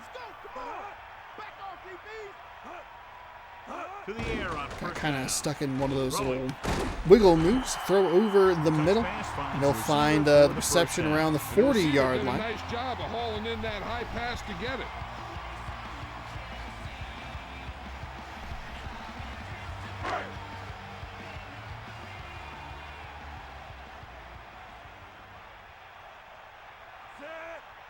Nearing the end of quarter number 3, going for the handoff. And that's why you can't keep leaving the defense out there to bail you out. They're just going to keep running the ball, wearing you down. And those 2 or 3 yard runs early in the game are going to turn into 5 or 6 yard blasts. However, Barlow at one point had a 10.8 yard average, so who knows? The Jets are running out of time to make a comeback, and the Buccaneers are closing in on a championship. It's 21-17 through 3 here in Super Bowl 38. Random roster Super Bowl number 4. We got the Pro Bowl coming up for you in just a little bit. We'll end this season with some fun. Another offset I formation. The teams really like these offset eyes.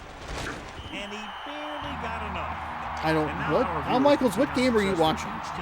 90 yards on 13 runs, a 6.9 noise yard average. You can see Sean Alexander over there on the other side with a 1.7 yard average. Gee, which team's winning? 1st and 10. Doesn't feel like Kurt Warner's been at his sharpest either. He threw the interception and the fumble was pretty awful. 1st and 10.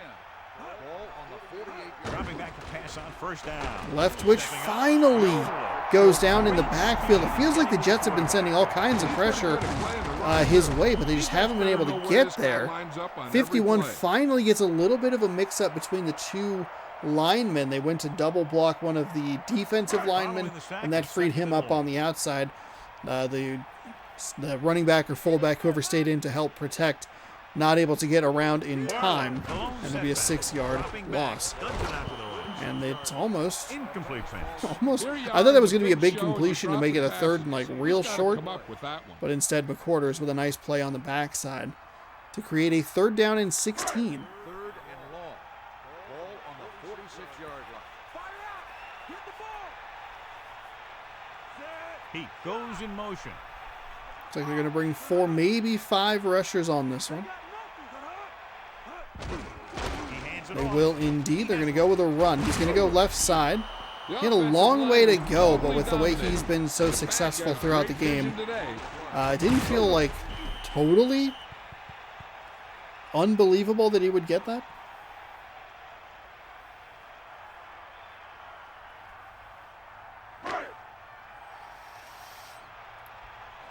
So here we go. 4th down and 6. Punting situation. 4 minutes to go. Lines up deep for the punt return. Here's the punt. And he signals for the fair catch. Oh, nicely done. Well covered there. Cover team to force the fair catch. I think that this was a very similar situation to where we saw Detroit really start to fall apart. A punt that put them deep in their own territory, 4 or 5 yard line. They were on the 5 yard line. It was a 7-step drop and a safety. I don't think the Jets will do that. They're going to go with a run. They're going to try the right side. Tried the spin move. He'll lose a couple. It'll be 2nd down and long. Well done by the Buccaneers there to stretch that toward the sideline. He didn't have anywhere to go north or south. Well, he had places to go south, but he couldn't get it upfield at all. 2nd down and 11. 2nd down and probably a long 11. They're going to do with a short drop here. Warner with a great... you got to come up with that. I was just going to say that Warner did a great job to step up in the pocket. It was a really tight window back there. A lot of garbage in that area. Stepped up through a really nice ball. That's got to be a catch. That has to be a catch. You're in the Super Bowl. That's a 1st down. It gets you out of the shadow of your own goal line. Now you're in a real weird spot, a dangerous position on the field with a 3rd down and 11. They're going to go with a fullback run. He kind of moved to, oh my goodness! A fullback run from Mike Allstott against the team that he actually played for at the time. A bad idea because you know they like to run. But you got to be sure to bring guys in the right place. Wow. We're going to get a replay on this because Allstott had a fantastic spin move. Sharper couldn't get him down. Mike Allstott, not your everyday fullback. So they have 1st and 10. Like he put on a little bit of speed there. Speed, power, and finesse really all on show there. They're going to go with a run to the left side for Alexander. He'll get up the field a little bit. 7-yard gain on the play. Jets seem content to just make this a 95-yard drive that they score on the final play of the game or something. 7-yard gain, though. That's good. Drops back. Pressure coming. It's going to be a drop and a throw over to, right? It's Mike Allstott. Allstott and Alexander are getting a lot of work here on this drive. That drop pass on... honestly, I thought that drop pass on 2nd and 11 kind of doomed this drive because it was so good. It was a good throw where there was a lot of clutter. Stepped up in the pocket, which was not what Rich Gannon did. Upfield to pick up the 1st down. You know what they did was pick up a blitz. Anyway. When they did that, it opened up a hole, and they ran right through it. Hey, it's 1st and 10. A nice run by Sean Alexander off the right side. Give me a replay here. Followed his blockers. Really good blocking by everybody involved. They're able to pick up another chunk of yards. Out past the 40 now. 1st and 10. Ball on the 43-yard line. The Jets are kind of getting to where they were good last time, which was that 2-minute window where they turned it into the hurry-up offense and then just kind of dinking, or not even, they just kind of worked their way down the field with more authoritative throws, and it went really well for them. See if they get the play off before the 2-minute warning hits. 3, 2, 1, and they do. They're going to go with a run. Hole kind of opening up on that right side. Alexander was struggling before this drive started with about a 1.7 yard average per carry, and he has turned it up on this drive. Much better blocking. We had the really nice run by Allstott on 3rd down and 11. So we're under 2 minutes to go. Warner throws, and it's off the hands and incomplete. 2nd time we've seen him go to that right side with a pretty nice pass and a receiver that just cannot come up with it. So 3rd down and 4. A close game and a big play coming up with the crowd going wild. This is what it's all about.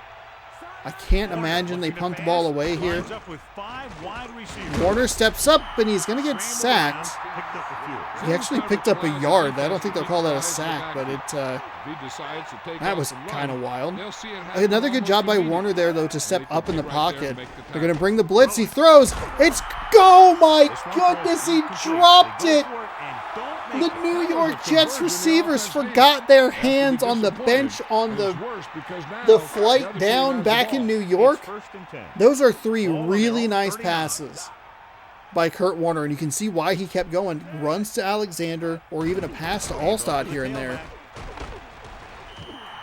Now their defense is going to have to come up with a big stop here. First down is going to end this game. Wow. Very tough time containing him when he's decided to run. I mean, let's just call it call it what it is. Disgusting. Absolutely disgusting performance by these wide receivers for the New York Jets today. Especially here in crunch time. They dropped first downs. I mean, it's not like they're dropping like 3-4 yard gains or whatever. They're dropping first downs. They keep drives alive. That's wasting effort from your quarterback to get out of the garbage, to find a lane, and to throw a nice ball. And you can't come up with it? We saw Todd Heap get laid out. Held on to that ball. Minimal contact. Oh, no. No interest. This one is handed off. And he's brought down at the 44. 2, maybe 3 yards on the ground for the fullback.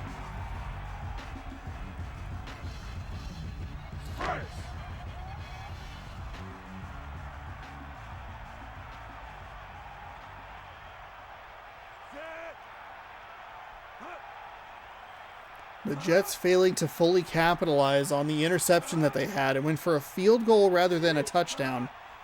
Kind of proved to be the difference in this one. And that's Jets football, baby, but that's what we've seen out of this team.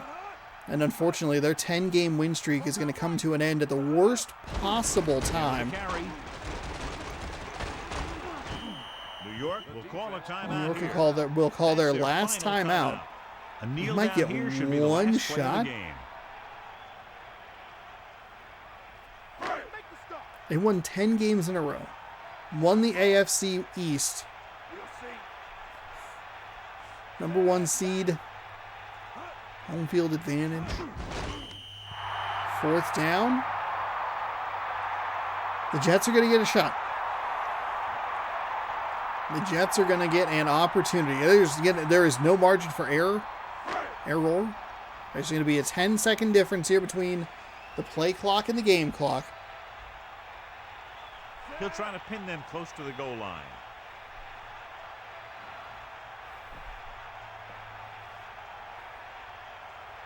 They're going to have one play.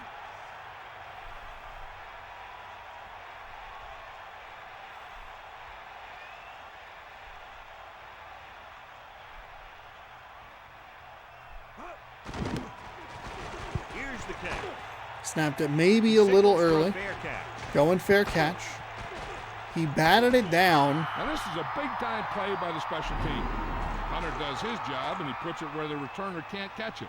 And the coverage team does their job by getting him position to knock it back into the field and pin him inside the 10. Okay, well, it's going to have to be a 98-yard touchdown or bust. The defense cares 97-yard touchdown or bust. 4 seconds to go here. Across the goal line. And if the ball's in the air, they just have to knock it down instead of trying to pick it off. Pressure. He's looking with the throw. Oh, we found the reception on that play, huh? So that's how it ends. 21-17, your final. I don't know why you're celebrating. You should be in tears on the sideline because your team came up 4 points short. Warner finally gets a reception, but it's just too little, too late. The Jets won 10 in a row, but they fall in Super Bowl 38 by 4 points. I don't think we're even really getting much of a specialty celebration for the Super Bowl here. Barlow, 16 carries, 112 yards a catch for 14 and 1 touchdown. Okay, that's it. All right. People want to complain about nothing special for the Super Bowl in today's game. Apparently, there was none in 2004 either. Wow, I thought they had like a little something. I thought this was supposed to be the greatest sports video game of all time. An absolute classic in every conceivable manner. No, it's just as garbage as Madden is today.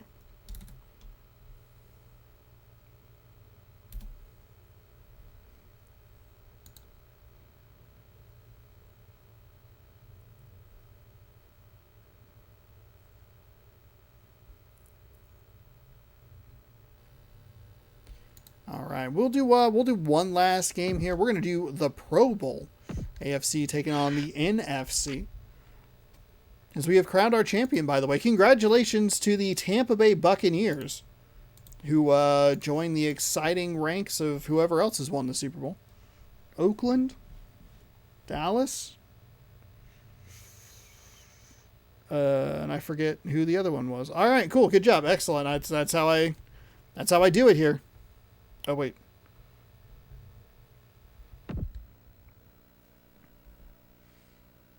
Who did win the other Super Bowl?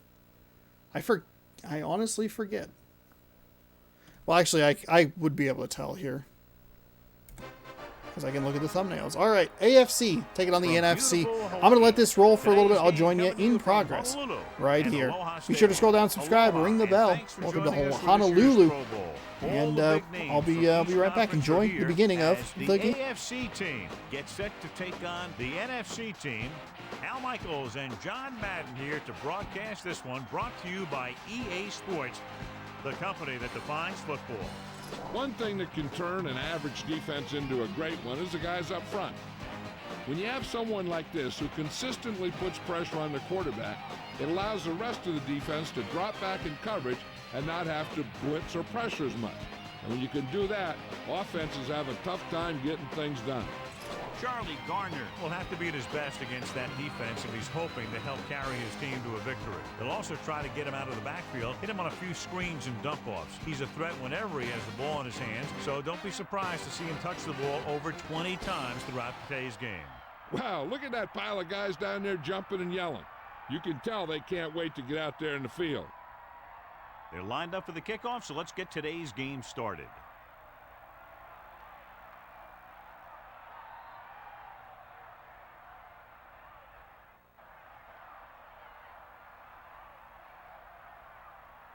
The kickoff team lines up. Will be kicking off to start the game. Number 85. Should be a return here. From the 10. The offense heads out onto the field for the first time.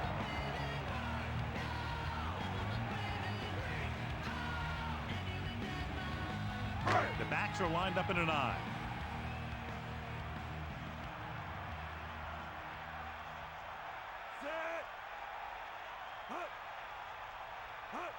Tosses it out to the right.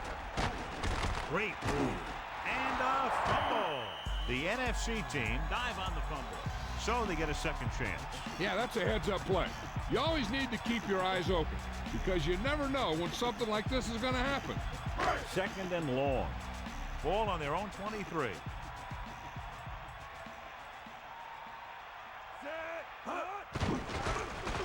Closing in. Gets the pass off. A wobbly pass falls to the ground incomplete. He hung that one up there, but no one was able to get under it and make the catch. Well, John, we can expect the running game to dominate with two of the best in the league on the field today. And when you look at their stats, the one thing that jumps out to me is their yards on third down. To me, what makes a good running back is the one that can get you the yards when you need them the most. Now, this is one heck of a play. Look at it. You're in a hole here on third down, and they come through with this perfect play that gets them a first and keeps the drive going.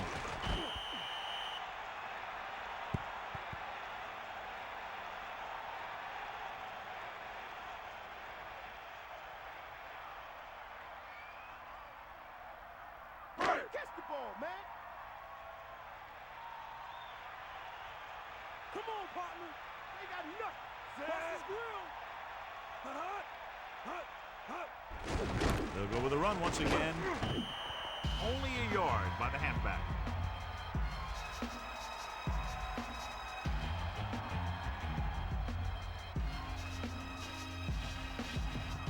Only one man back.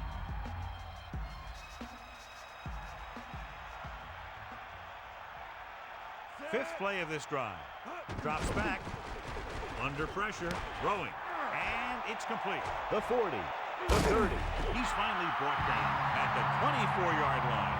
Big time play by Gardner. And that's the type of thing that can happen when you get this guy the ball. He's going to move the ball, and he's going to move it with speed. So we have 1st and 10 here.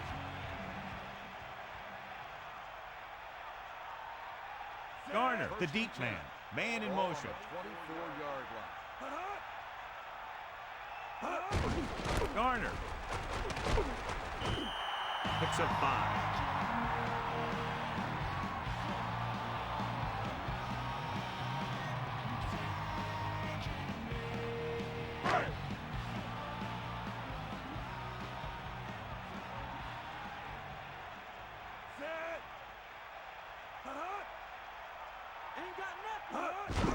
Hand off to the tailback. And he's brought down at the 14-yard line. Gets the call, picks up 4, maybe 5 there.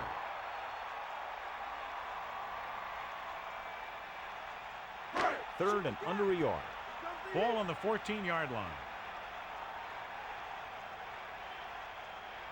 Third and inches.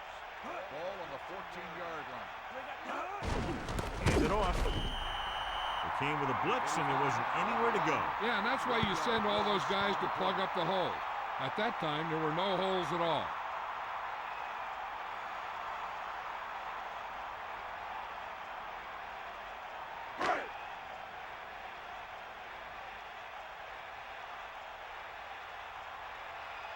Janikowski comes out, hoping to put points on the scoreboard for the first time. The kick is up. A nice kick, and it's good.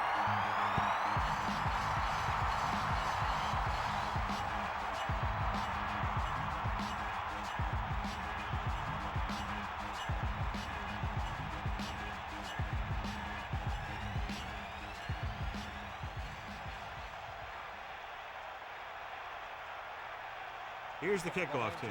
He is lined up for the kickoff. Number 87. Back deep. Not a bad kick. They'll set up for the return.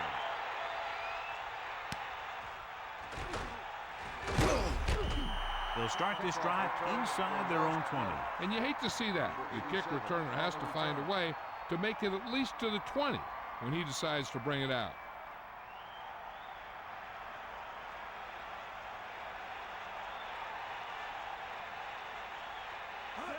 Going to the right.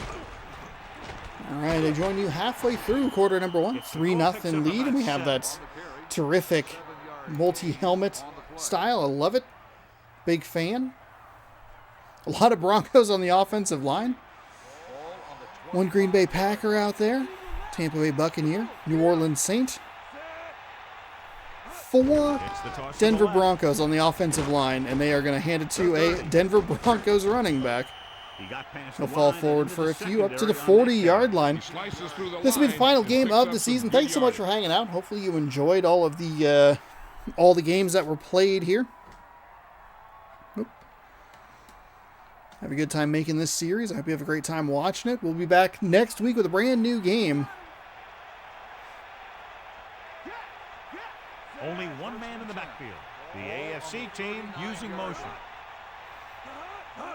Cross play to the right. AFC pitching to the right side. Nice little stiff arm there, but that gives them enough time to get there. I don't know where I was going with that. It was a nice stiff arm, but opportunity for the NFC to rally to the ball, stop them for a gain of 1. Man in motion. Pardon me. Oh, it's a tight end for the. Dropping back. No. Oh, maybe is that a Charger on the outside? This pass is incomplete. Azuma was right there to break that play up. I do like having like a normal uniform with like your own helmet. I think it looks really cool. Just when they need him to. Out of the gun. It's like a bunch of Navy helmets on there. There's at least 3 Broncos. Okay, it's 3 Broncos and a Charger, it looks like. Sets up.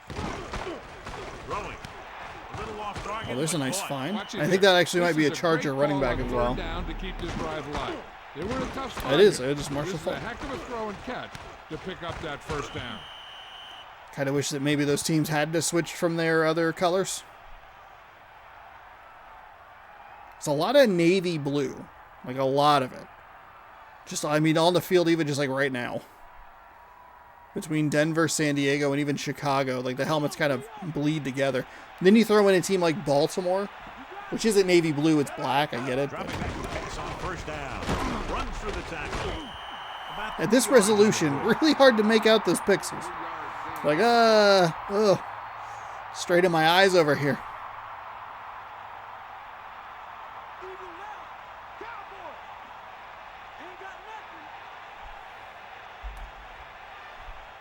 The quarterback gets set with only one back behind him. Going to the right.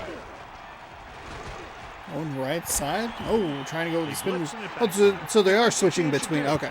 So it's a Denver Broncos running back, and then they bring in a There isn't a lot of help at the next level to keep him from San picking Diego up the Chargers first down. running back. Okay. 1st and 10.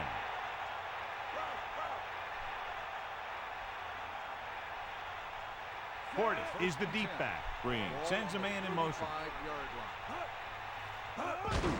Portis. Nice run. Trying to find some room on the left side. That's a 3-yard gain.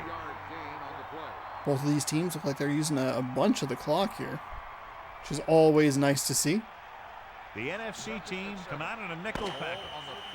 And with that, we are through quarter number 1, which I have watched and enjoyed all of. The NFC team 3-0. The AFC team 3-0. The teams have switched sides, and we'll start the second quarter.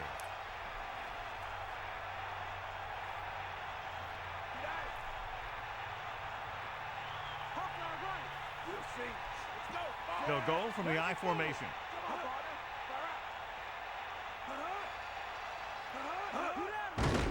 Pressure with the Going with a throw. little bit of pressure with a blitz off the side. Tackled out of bounds. Oh, man. Two men flying, and they weren't even the players on the field. I think the weirdest ragdoll on the sidelines. A guy who Whoa. can deliver those touch passes with that kind of accuracy could really help the offense move down the field.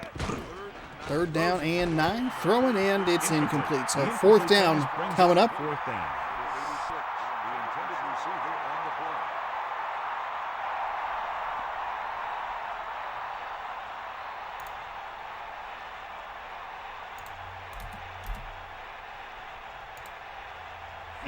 Attempt to put up the first points of the day.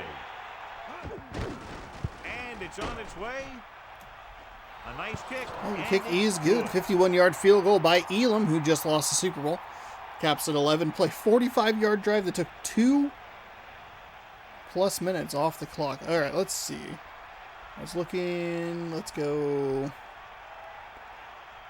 All right, content. And we'll go playlists. And the And then kickoff we team will comes look out at onto the field. Number 81, back deep to return. It's on its way. Details. Okay, perfect. Videos. From the 3-yard Well, line. that's not going to have a Super Bowl champion. This one Hold hasn't on. been Hold decided on. yet. Each of these teams have played fairly well on both sides of the ball.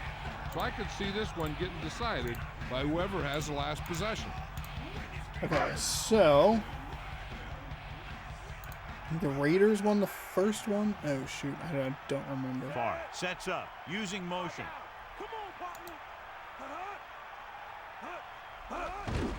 Hand off to the tailback. The 30. He really had a nice run there. The offensive line dominated the Yeah, I defensive don't line remember there, and they sprang the Who run. won that at all?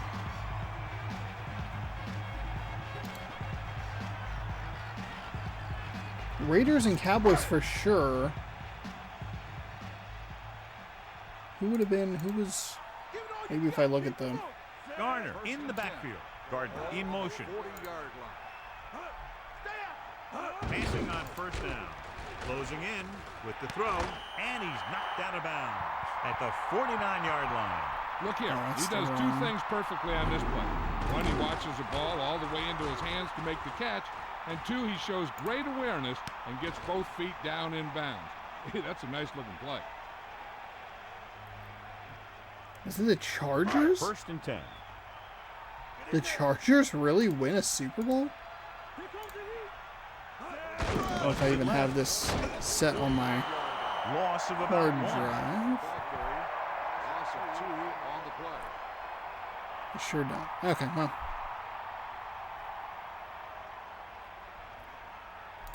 Never mind. The Chargers really win Only one a man Super back. Bowl? 13. Ball on the 48-yard line. If it were indeed the Chargers, it would make the NFC and the AFC 2-2 in Super Bowl matchups so far. I'll have to look up that information, see if I can find what I'm looking for the beginning of next They're season. just relentless when the offense decides to run the ball. They break A couple down of players blocks you can very see quickly. wearing their traditional They do a helmets. Good job maintaining their gap assignments, limiting cutback opportunity. Ball at about midfield.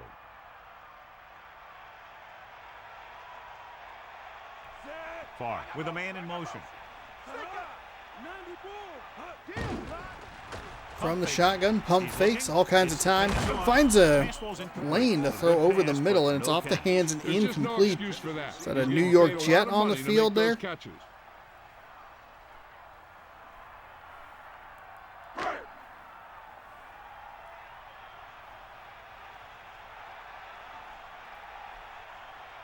Hendrick is looking for a good punt here. Davis Punt sets up, ease waiting away. for the Even punt. some of the drives that are Chooses not to return failing this one. are That's still a good taking up a job good of chunk getting of time on the downfield by clock. cover team to force a fair catch. Only one man in the backfield. Will start the drive at the 28-yard line. First and 10. Green sends a man in motion. It is indeed first and 10. 3-3 game here with 3:03 to go in the second quarter. Clog the running lane and drop him for a loss. Nice play by the Saints defender. Very well on that play. Yeah, and the key to stopping that kind of run is exactly that. Whoever fires off the line faster and gets better leverage is going to win those battles at the line. Second and long coming up here. Ball on their own Couple of 27. Packers defenders out there on the field. Nice. Good to see Green Bay represented, even though they got their Get set. McKnight behinds moves in motion. beaten in the wild card round by the Saints. With the pass. Dropping back to pass. Throws over to, the left side it looked like. Or the right side, excuse me. It's going to be a fumble and a return. I think we're going to get a booth review on this one, and I would not be surprised to see this one overturned. AFC is going to challenge it. It seemed like there was a little bit of a hitch there, and that's kind of the key, is when the hits, and then there's like just a split second, and then the play continues. Elbow definitely down by the time the ball came loose. And it did seem like it was kind of a delayed like pull or push notification thing, whatever. That's a weird way to say that. But the notification on the screen seemed a little delayed as well. Play is unsurprisingly reversed. If you don't use them, they go to waste. And it'll be first down and 10 for the first down and 10 for the AFC. Good job to fight through and pick up the first down. Keenan McCardell on that one. Portis tries the spin move, but nothing doing there. The defender was already engaged with him. They're very good at clogging up the line, limiting the number of holes and cutback lanes at the back has to choose from. So it's second and 10. Ball on their own 38. Approaching the 2-minute warning here.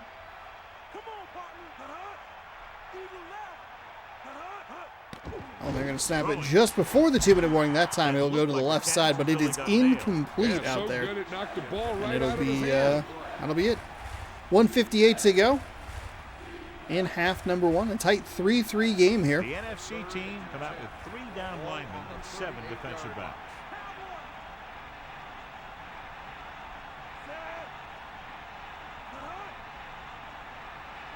Drops back with the pass. Trent Green throws a pass deep down the middle into triple, even maybe quadruple coverage there.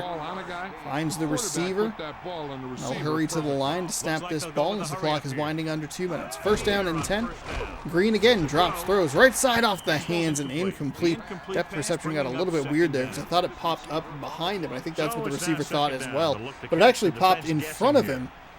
And he just kind of chased it down, looking a little weird. Probably a good incompletion there. You don't want to milk too much clock in these scenarios, especially with the way the game takes timeouts. Using motion. It wasn't going to be much of a gain. Throwing. And it's complete.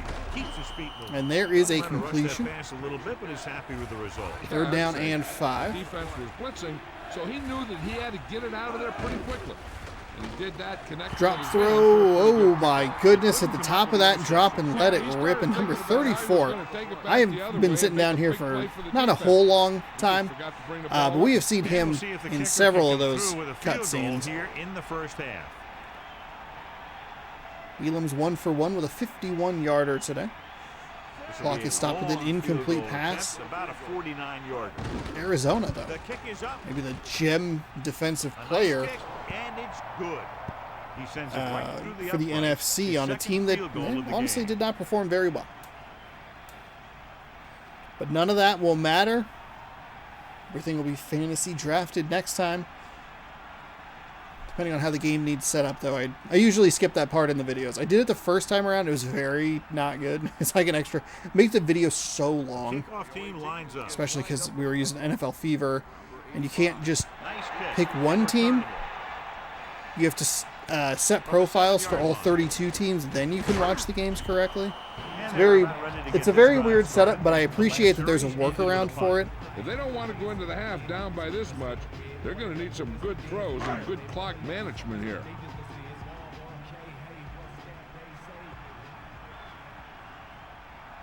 Far. Get set.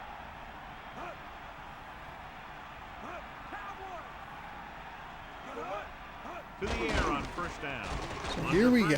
NFC with a response drive here. Continues to be a reliable Great, target. It's his not a third great start. You want to get of up the the game. field a little bit Ball quicker displayed at there, the line of scrimmage. especially with a gunslinger like Favre. Pressure coming. Dropping back, rolling, throws, and finds a receiver. He'll get up near midfield. 48. Here's a no-huddle. Ram to a Viking. Good way to keep the defense off balance. We'll see a timeout The here, NFC team call a even though they timeout. shouldn't be They taking have it at 2 all because timeouts they remaining. should either take it 8 seconds sooner or not at all. They're right there about to It's first and 10. about to snap the ball. You're going to waste maybe another 4 seconds, but you keep that timeout. You keep it in your back pocket. The quarterback gets set with only one back behind him. Passing on first down. With the throw. And a throw to the outside. He made a quick read. NFC calls their second timeout in consecutive plays. Pretty gross. I hate it. Defense for a perfect pass. Out of the gun. It's a 7-yard gain, and they are in AFC territory.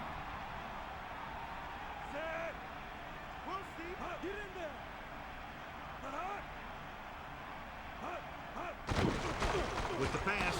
Throws and finds a receiver. He is free and clear. He's off to the races. Finally makes the And he'll get inside the 10-yard line for a first down and goal. See, there is where you would want to take a timeout. You keep those timeouts in your back pocket around the minute and the 56-second mark. Then you get a big play down the sideline. That's when you go, hey, timeout. Looking for a Favre receiver. stands back Rolls left. from the Throws shotgun. He in almost threw an zone. interception. Almost Don't picked do off that. the end zone. Yeah, All if of that you is get a come bad. up with that one, not only does it take Very, away very the bad. scoring threat, but it gets the ball back for your offense. I'm sure they'll have one of their receivers running near the sideline. And if they go to him, he's got to look upfield because he might be able to take it in for a score. But the defense thinks he's just going to run out of bounds. Throwing short to the right side. Oh, that was a The defender really nice all over defensive him on call. that play, Favre had no forcing the idea they were incompletion. bringing pressure really off like the that way edge. this defense Tried to get attacks rid of the the ball offensive quickly, line. but They're nothing. very aggressive. Nothing relying really on man-to-man working coverage there on the for 'em. outside to shut down the receivers as they bring guys from everywhere on the blitzes. If the defense wants to keep this lead as it is, they're going to need to put an end to this drive right now. Gets the Third pass down and off. goal. Throws toward the end zone. That's Pass off the is hands. incomplete. They took a shot at the end zone, What but is the happening? incompletion That brings should up have a been fourth down. that should have been caught. Should have been caught for a touchdown, and it's going to be 4th and goal. Janikowski coming out for his second field goal attempt of the day. First one was good from 30, Will attempt this field goal from 38, about 33, 38. 24 One of those yards two out. numbers, And it's up. it disappeared right as I was going to look at it to commentate. It's good. 25-yard Another field one goal. that goes through. His is second good. of the day. So he is 2 for 2 on some shorter field goals. That's not where you want to. It's not what you want to do to cap off drives. You want to make sure that you're getting touchdowns when you're getting deep inside opponent's territory, especially the like the 10 and in. The kickoff team lines up. Is lined up for the kickoff. Number 21 back to return. Booming kick downfield. Kick is away. from the 2. 2-yard line out to the 20. The 25 up near the 30-yard line. A terrific run back there by the Bengals returner. It'll be first down and 10 for Trent Green. Break the tie before the half. Here come the heat. They got nothing. Passing on first down. With the pass. Throws left and he side. makes the grab. Finds a receiver, and the timeout will be taken by AFC up near midfield. Little pitch and catch.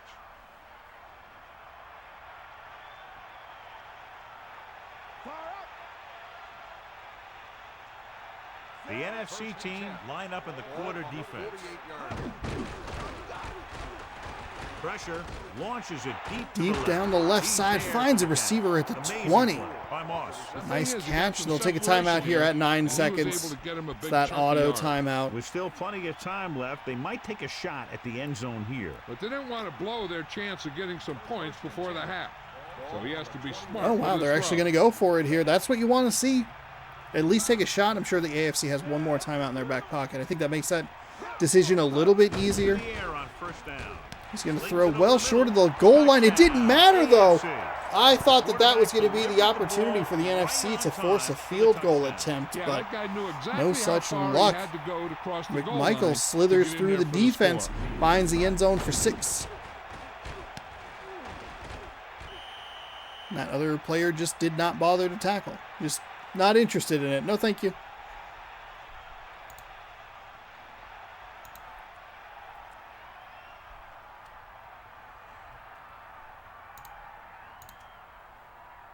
Elam comes in for the extra point. And it's on its way. The extra point Kick is up, and the kick is good. 20-yard pass from Green to McMichael, and it is 13-6.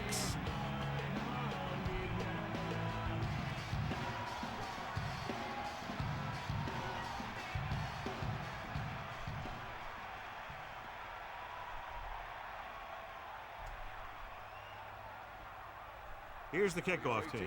Is lined up for the kickoff. Number 85. Decent kick. We should have a return. He takes a knee. They're ready to go again after that last drive ended with a field goal. This guy might have a strong arm, but I don't think we'll be seeing any type of Hail Mary. A simple run should get us to halftime.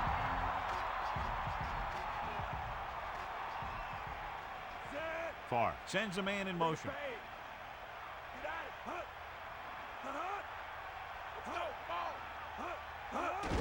This one is handed off. Rodgers stops him for negative yardage. That should do it for the first half, as he is stopped for those negative yards. And it'll show us those little clips, and we will move on to half number 2. AFC with a beautiful drive there to end the first half. And right when you thought it was going to be a 6-6 game, the AFC takes advantage of one extra possession there and makes it a 13-6 game. Pretty even across the board for statistically. Hentra comes in to kick off. Lined up for the kickoff. Number 21 back to return. They'll return this one. There's a big old boot. And it'll be returned from the 10-yard line. And he'll get to about the 20-yard line. The 22-yard line. Return from the 10 to the 11. And we'll be up at the 22. Oh, and the AFC. That's a great time for the AFC to score a touchdown like that, because they get the ball immediately after half. We're going to see a switch of quarterbacks here. Trent Green's day is done. We'll see a Bengals quarterback come out, and he'll get sacked on his first play of the day. I forget who that was. Number 9. Could not read the name. And the safety for completions. Following the sack, it's 2nd and long. That's all you. Get in there, Lon. Fall, the deep man. Play action. Throwing. That is a really nice pass. It's a great play action. He had the receiver he was looking for, but better defense on the backside to knock it away. Hasselbeck, that's right. Hasselbeck getting some play here in the Pro Bowl. 3rd down and 14. with 4:39 to go here in the third quarter.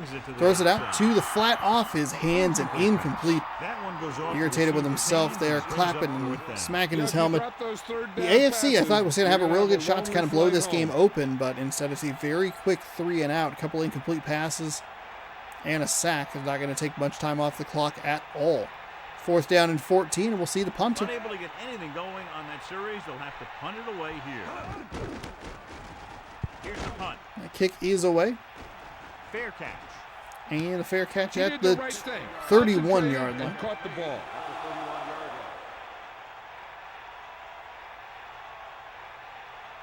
Only one man back. Will start the drive at the 31-yard line.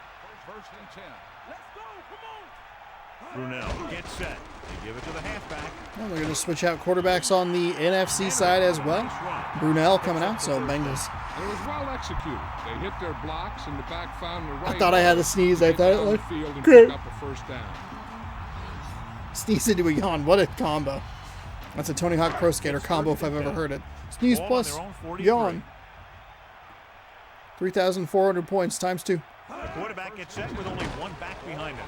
Under pressure. Bengals and Packers represented with the quarterback starters, or the starting quarterbacks here in the second half. A big throw down the middle of the field. That'll be number 86, who played a big role in the Buccaneers Super Bowl victory a little bit ago. Comes up with the pass, and now they have a 1st down and 10 at the 17-yard line.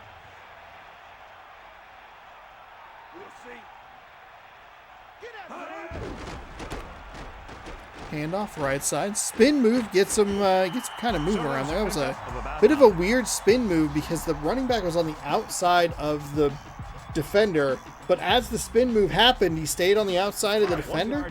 It was 9 yards out. Kind of weird, but also effective. Very, Pressure coming. Hasselbeck drops back, throws into the end zone, and it's going to be Hasselbeck. I meant Brunell. Brunell threw into the end zone, and it's going to be picked off. Looked like he overthrew one receiver and well short of a second receiver going toward the corner there. And Glenn comes away with the pick. It'll be a touchback, 1st and 10 from the 20 for the AFC. Following the interception, it's now 1st and 10. Give it all you got, kid. Come on. Let's go. Come on. Going to the air on 1st down. Stepping up. Hasselbeck, I thought he was going to get that ball out of his hand, but then he just kind of got knocked down. This, that is a very weird hitbox. All of that was weird. They have highlighted number 99. Number 99 and number 24 for the Saints and Cardinals, respectively, have been highlighted a lot in those celebration packages, whatever you want to call them. But they have played very well for this NFC defense. 4-yard sack makes it 2nd down and 14. AFC holding a touchdown lead. I thought the what's it called? The NFC was actually going to match that. They're going to throw it out to the flat for. Oh, that's surprisingly not a face mask. I thought there was going to be a loss. I thought it was going to be a pretty big loss right there. But he was able to get out of it, and I thought, okay, we made something out of nothing there. Got a couple of yards, but at least some progress. The tackle looked awkward. I expected a yellow hanky to come out, but they kept it in their pocket. Thought the NFC was going to have a really good opportunity there to tie this game up, but the interception gave the ball right back to the AFC, and they are looking for some more points. Nice completion there. Hasselbeck out to his right side to find 1st down yardage. 1st and 10 from the 36-yard line. So we approach the halfway point of quarter number 3. He's going to go left side. Spin move toward the inside or toward the interior. Didn't really work the way he wanted it to. Maybe a little bit late on that circle press, but either way, he was able to find some positive yards to the tune of 4. 2nd and 6. Fault, the lone setbacks. Ball on the 40-yard line. Closing in. Hasselbeck drops back, throws left side, finds a receiver right on the sideline. Bengals to Ravens there. Might be worth taking a look. Those hitboxes are kind of weird with the feet though, so it might not be. He's playing very well might not be as good a look as you might think it would be. But it's a nice find up the sideline for the AFC. 3 Dolphins down on the offensive line now for the AFC. A line that was dominated by Broncos earlier today. Some other guys getting some play. As that one is blocked or deflected. I'll set up another down and distance. Second down and 10, I believe. So it's 2nd and 10. Ball on their own 48.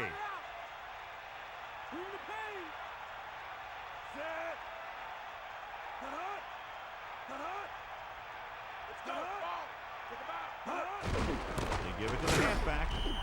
Ball couldn't get out of the backfield. That was just a defensive line getting lower than the offensive line. When your defensive guys up front can control the line of scrimmage, it makes it very difficult to move the ball on offense. Ball on the 48-yard line.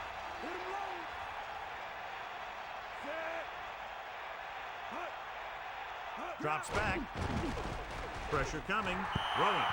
He was tipped. Here's what happened. The quarterback just didn't have a throwing lane for his pass. When he let that one go, the lineman got his hand up and he batted it down at the line.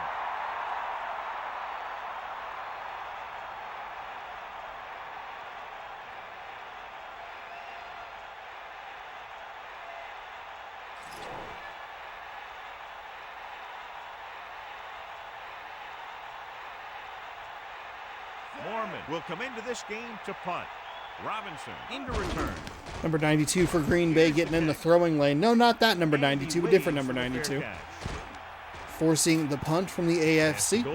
Hang time of 4.1, but it'll dribble into the end zone and be a touchback. 1st and 10 from the 20. Brunell coming off the interception on the last drive. We might have like 3 or 4 Detroit Lions on the offensive line. Oh, it looks like a couple of those are Cowboys. Pressure slings this one. Brunell over the middle, in and out of the hands of the receiver there. It'll be 2nd down and 10. Yeah, and the receiver dropped it. He was either thinking about the hit that was coming or the run after the pass. But you have to think about the catch first.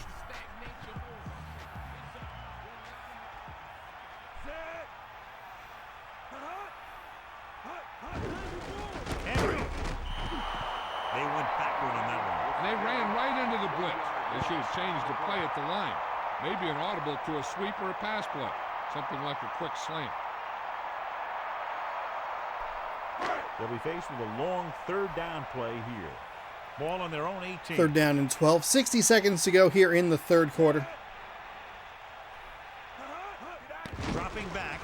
Closing in. Brunell drops back, throws over the middle, finds a man in double coverage. Not exactly sure who got their hand up, but probably a pretty nice defensive play. Off the line and getting into his pass pattern, but he had the ball bounce right off his fingertips.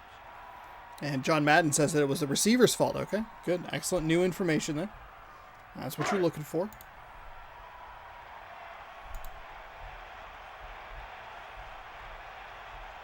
So they'll line up the punt after going 3 and out. Here's the punt. Another punt here in what's been a pretty quiet 2nd half. Okay, all right. Nicely, it could be big. He picks up a few yards on the return. Nope, the coverage team had him wrapped up before he could do anything with it. They line up in the I formation. Ball on the 43-yard line.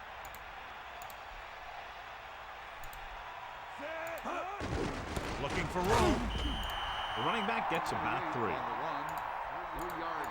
3-yard run there. 2nd and 8 coming up here. Ball on the 41-yard line. Bring that pain, baby.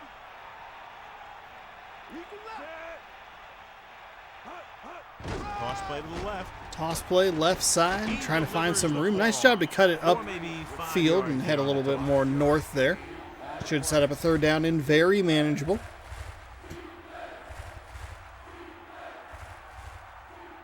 Third and 2.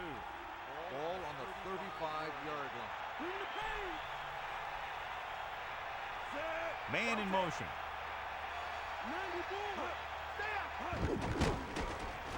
Under pressure. He drops back and throws it deep down the left side. Finds a receiver who keeps the ball in his hands as he gets hit and dropped to the ground.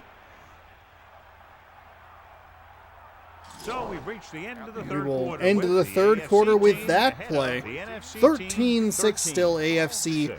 leading and knocking on the And door we'll for start more the fourth points. quarter. As we start quarter number 4, final game of It's the first final and quarter goal. of the final game here in 7 Madden yards to the NFL goal line. 2004. Fault, the lone back. Tosses it out to the right. Pitch to the right side, bounces off the Touch there, maybe a yard. bounces off the defender. Tries to work his way north, but no such luck. Maybe a little bit of a gain there, but it'll still be second down and goal from about the 6.5-yard line.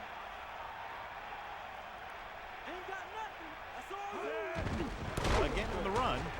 Oh my goodness, they had so many NFC defenders in the backfield.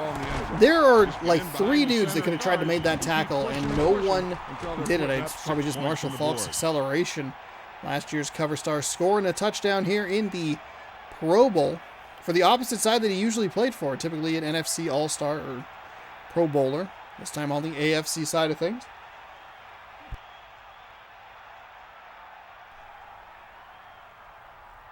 The kicking team heads out onto the field. And it's up. Kick is up, and the kick is good. 6-yard run by Falk. For a touchdown with some excellent play. Puts that out to a 20-6 lead. Now they'll go back to the sidelines That and interception see why they were by able to beat the defense for Brunel six. proved to And they'll be try and repeat those results really the next costly, time as they the get the offense ball. for the NFC just has not been able to do a whole lot since. They drove down the field, looked pretty good, looked like they were primed for points, but come Here's away the kickoff. empty-handed, and the AFC takes advantage a little bit later, granted. Sends it still. From the 11. It'll be a nice return. The NFC Opportunity, team but will doesn't start get the a drive across ton the there. 24.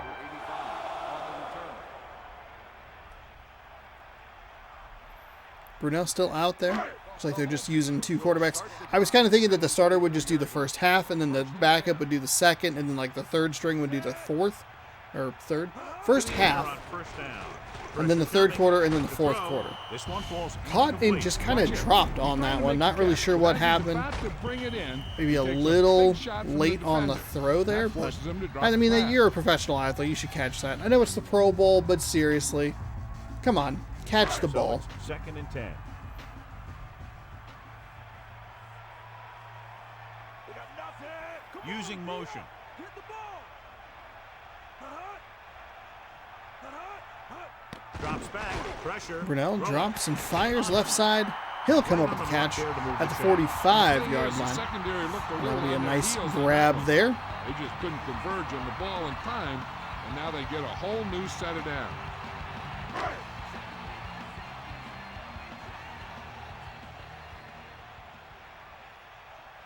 Brunel gets set. Brunel 1st and 10 going right side. Ooh, nice job. By Brunel, I mean he handed the ball off. They're going to go right side. That's a really nice run into AFC territory. They'll have to make That some should set up another adjustments to 1st slow this and guy 10. down.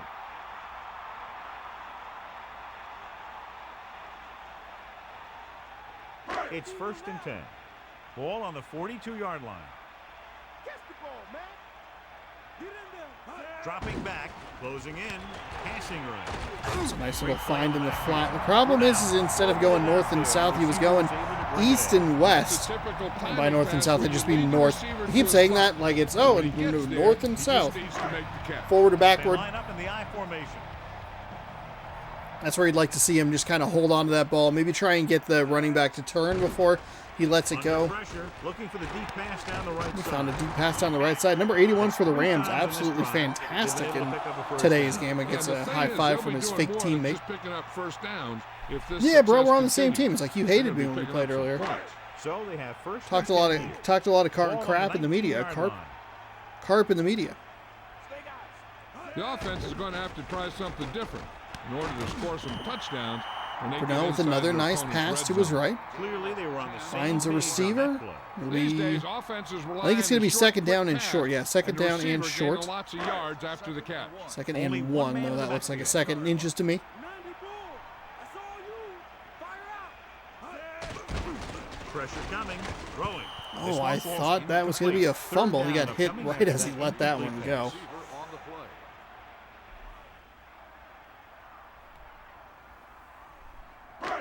yard to go. Ball on the 10-yard line. Hit him low. Bust his grill.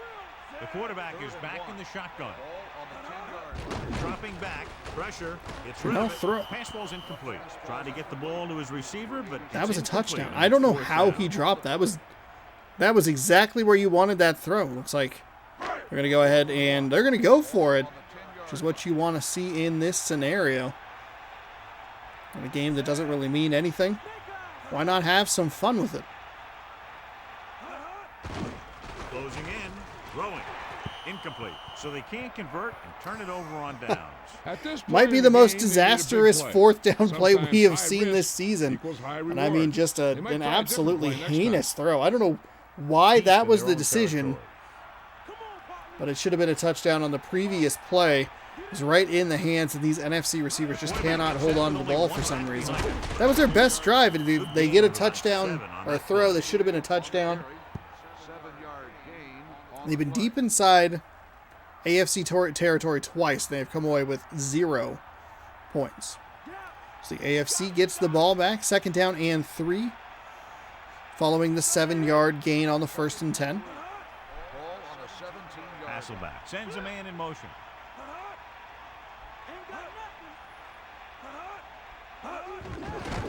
Go with another run. Stewart stops him for negative yardage.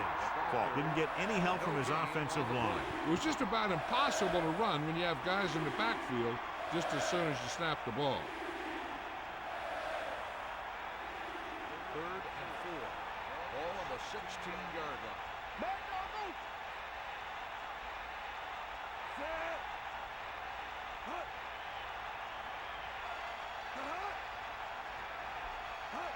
Likely a no snap here before the 2-minute warning. We're going to get a false start on, I think, the fullback. They're not going to call him out, but I think it was definitely number 38. That guy went He into his moved block for a little no early. reason. Looks like the defense really has him on Absolutely their no heels today. reason for him to move. You see him hedge and like just hesitate and everything. It's going to be a benefit to the NFC, who's going to get like 2 free timeouts here with the penalty. And they'll face a long 3rd down here.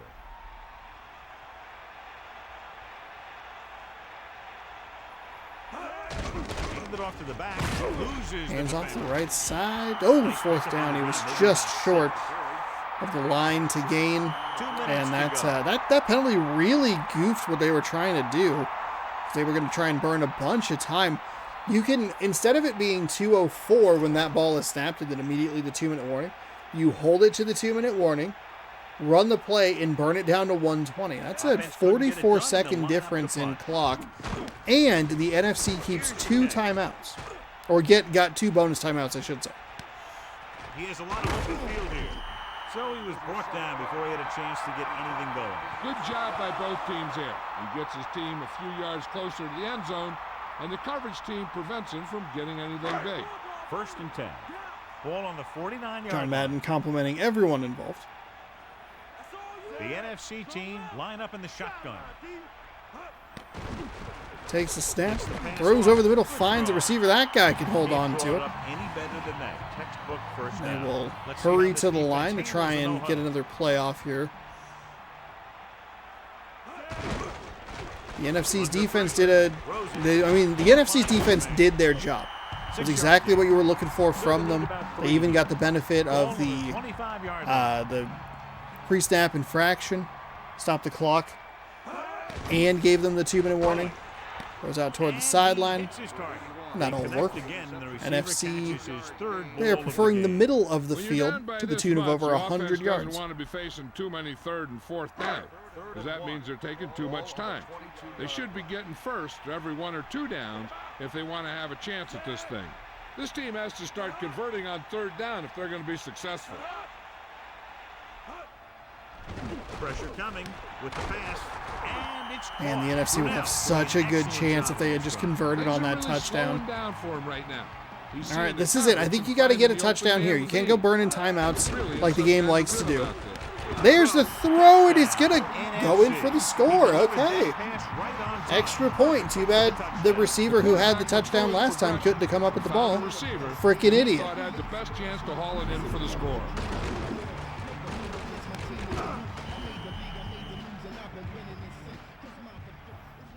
And it appears Oh, the booth room's going to review the false or the ball spot. I thought he was in, but John, they're trying to determine exactly where they'll spot the ball. I'll tell you what, unless they're seeing something that we're not seeing, I don't think they're going to overturn this one.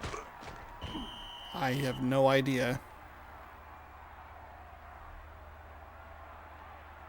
After reviewing the play, the ruling on the field stands. Okay. All right.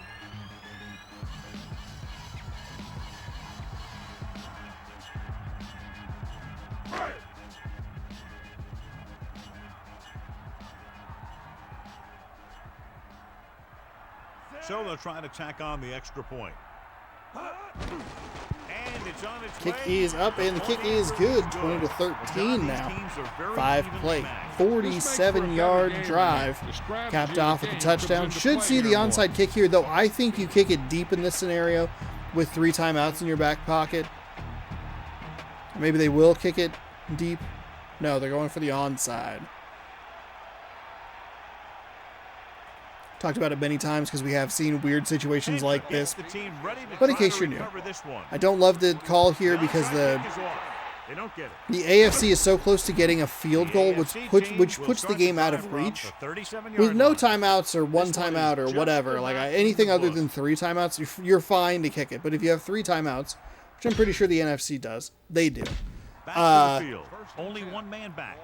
You can kick it deep, get better field position, and just call 3 timeouts. Make sure that they don't get a first down. Easy peasy. So now you're giving them a real good opportunity to try and kick a long field goal to make it a 10-point game, which puts the game out of reach. First down either way ends it, so why not play the field position game? They have such a low chance of success onside kicks, dude, that why are we wasting time doing it?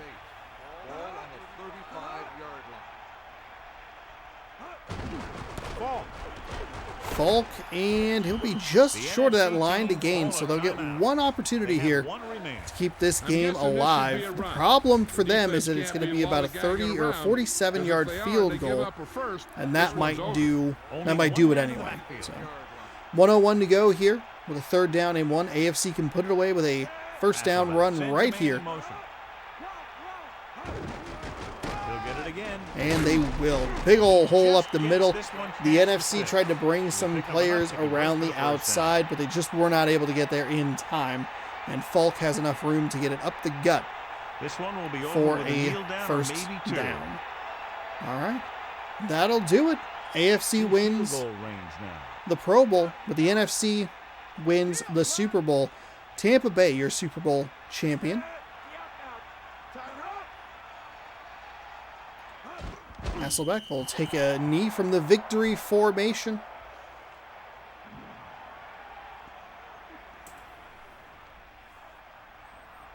And the Bengals, who had arguably one of the most painful losses we've ever seen, and one of 2 pretty painful losses that we saw, or one of 3, I guess, really painful losses that we saw with this season, able to help lead his team to the AFC. Able to help his team win the Pro Bowl for the AFC. Boy, I minced all those words. Blah, blah, blah.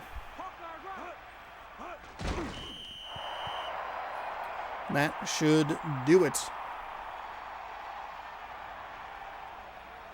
Actually, it would be really interesting to see. I mean, because what would have happened with that other game if everything else would have gone the same way, right? And you go back and you basically just alter that one where the Bengals win and the Bills lose.